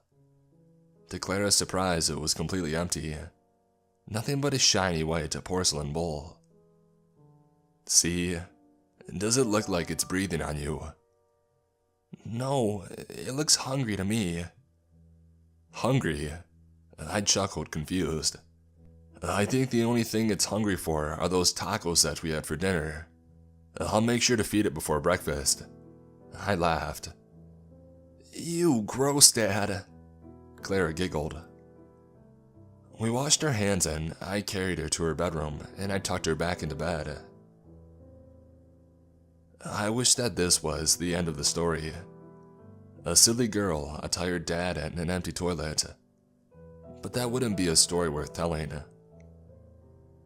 I don't dare waste the last minutes of my life telling you such a boring story. About 2 weeks after the hungry toilet incident, Clara came home from school crying. "Dad, it's Billy. He's not coming to school anymore. He's gone. He's gone." Clara buried her head into my chest. I knew what she was referring to. Her good friend Billy had passed away. I wasn't sure how yet. There was still an ongoing investigation. The body hadn't been found. Well, not the entire body at least. There was a part of a leg and arm left dangling from the toilet. The ends looked as if someone had stuck them in a wood chipper. There was blood everywhere, on the walls, the floor, the ceiling. The toilet bowl was overflowing. Shards of bone, blood, hair, shreds of skin and cloth. I was certain that there was a madman on the loose. Someone had to be mad to have done something like this to a 4-year-old. And the way they left the body, as if they were playing some kind of practical joke. Disgusting. Of course, I didn't tell Clara what I knew of Billy. She was only 4. I always knew the day would come when my sweet girl would have to learn about death, but I never imagined it would happen so soon, and not like this. I did what I could to console her, telling her that Billy was in a better place. We went and picked up some flowers for the funeral and placed them in a toy dump truck. Clara said that Billy was always fascinated with trucks. The service was lovely and most of the students from the school attended. The PTA set up a fund and raised money for Billy's family to cover cost of the funeral, burial, and to help pay bills while Billy's parents were out of work grieving. A lot of people from the community donated. I was always surprised at how the community came together during hard times like this. For several days after the funeral, Clara wouldn't stop talking about Billy and the toilet. She was convinced that a monster in the toilet had eaten him. He said that he could feel its breath. It felt like warm air coming out of the toilet. Clara, I'm sure the only warm air he felt was just Billy passing gas. No, he said he could feel it breathing. He said when he looked down at the bowl, he could see it moving, like this. Clara demonstrated by moving her stomach in and out. And he said that it licked him. Clara, that's enough. I'm sure he just felt water splash up, like when you have a big poop and it splashes into the toilet bowl. But that's enough. Let's not talk about monsters in the toilet anymore. It's upsetting. Monsters aren't real. I lied. Toilet monsters aren't real, but human monsters were very real. And unfortunately, we still hadn't found the one who had murdered Billy. I just wanted it to stop. All the talk about monsters. I knew that she was grieving, and that grief looked different for everyone. But this had gone on for long enough. She was starting to upset other kids in the school with her talk of toilet monsters. I just wanted it to come to an end, and I wanted to find the madman that did this so that my little girl would be safe. I found no such man, but I did find something mad. With Billy's case still open and no leads, I ended up working nights at the station. I was just lucky enough that I was usually out patrolling an area close to home, right around Clara's bedtime. My mother stayed over at the house with Clara while I worked, and every night I happened to be patrolling close by. I would sneak by the house to tuck my sweet angel into bed. Is she asleep yet? I asked my mother. No. Her voice was hoarse. She's not, and I'm out of cigs. Stop at the store and get your mom a pack, would ya? Mom, you know I refuse to enable you. For Christ's sakes, Jake. It's cigarettes, not heroin. Please, go give me a pack. Mom, I'm serious. I won't buy your cancer sticks. If you want them, you'll have to get them for yourself, but I won't. Before I could finish, my mother snatched up her purse. I'll just go and get them now while you tuck Claire into bed. I'll be back. Come on, Mom, I don't have time. I'm on the clock. Where's Claire anyway? She's in the bathroom. She had to go. Too many tacos. I'll be right back. She yelled, her voice fading as the door slammed behind her. I rolled my eyes. That woman and her damn cigarettes. I went to the utility closet to get an air freshener. I hated the smell of cigarettes. Dad! I dropped the air freshener as Clara shrieked from the bathroom. I had never heard her scream that way. I bolted for the bathroom and I threw open the door. To my horror, Clara and I were both wrong about the monster in the toilet. There was no monster in the toilet. The toilet was the monster. Daddy, help! Clara screamed, trapped as a giant tongue arose from the toilet and wrapped itself around her. I couldn't believe my eyes. How could something that size even come from something that small? And what was it made of? It appeared to be made of porcelain, yet it behaved as if it were a giant tentacle, wrapping tightly around Clara's body. I reached for her arm, but the tongue snatched her up to the ceiling. Damn my wife, she has to be right. Even from beyond the grave, I could hear her voice, bitter and critical, taunting me. I always told you we didn't need a house with tall ceilings. Now look at the situation you're in. I grabbed at the tongue itself, but to my surprise, it was hard, just like porcelain. How the hell was it moving this way? This was unreal. I reached for my nightstick and I slammed it against the tongue, but it did nothing. How is this possible? It moves as if it's living, looks as if it's porcelain, yet it seems to be even harder. I contemplated whether or not to pull out my gun. I could shoot it, sure, but I could hit Clara. I didn't know what to do, so I continued to hit the thing with my nightstick as hard as I could, over and over again as I shouted, "Let her go! Give me back my daughter!" The ground beneath my feet began to vibrate as the porcelain beast let out a roar. Its voice sounded mechanical in nature, like a combination between that of a bear and a machine. It was unlike anything I had ever heard before. "What the hell is this? This isn't real, it can't be." Clara screamed as I hit the tongue in the bowl of the toilet. It roared again and I fell into the sink as the toilet bowl grew 10 times its size almost instantly. The force of the growing bowl knocked me back. I tried to pick myself off the floor when I slipped.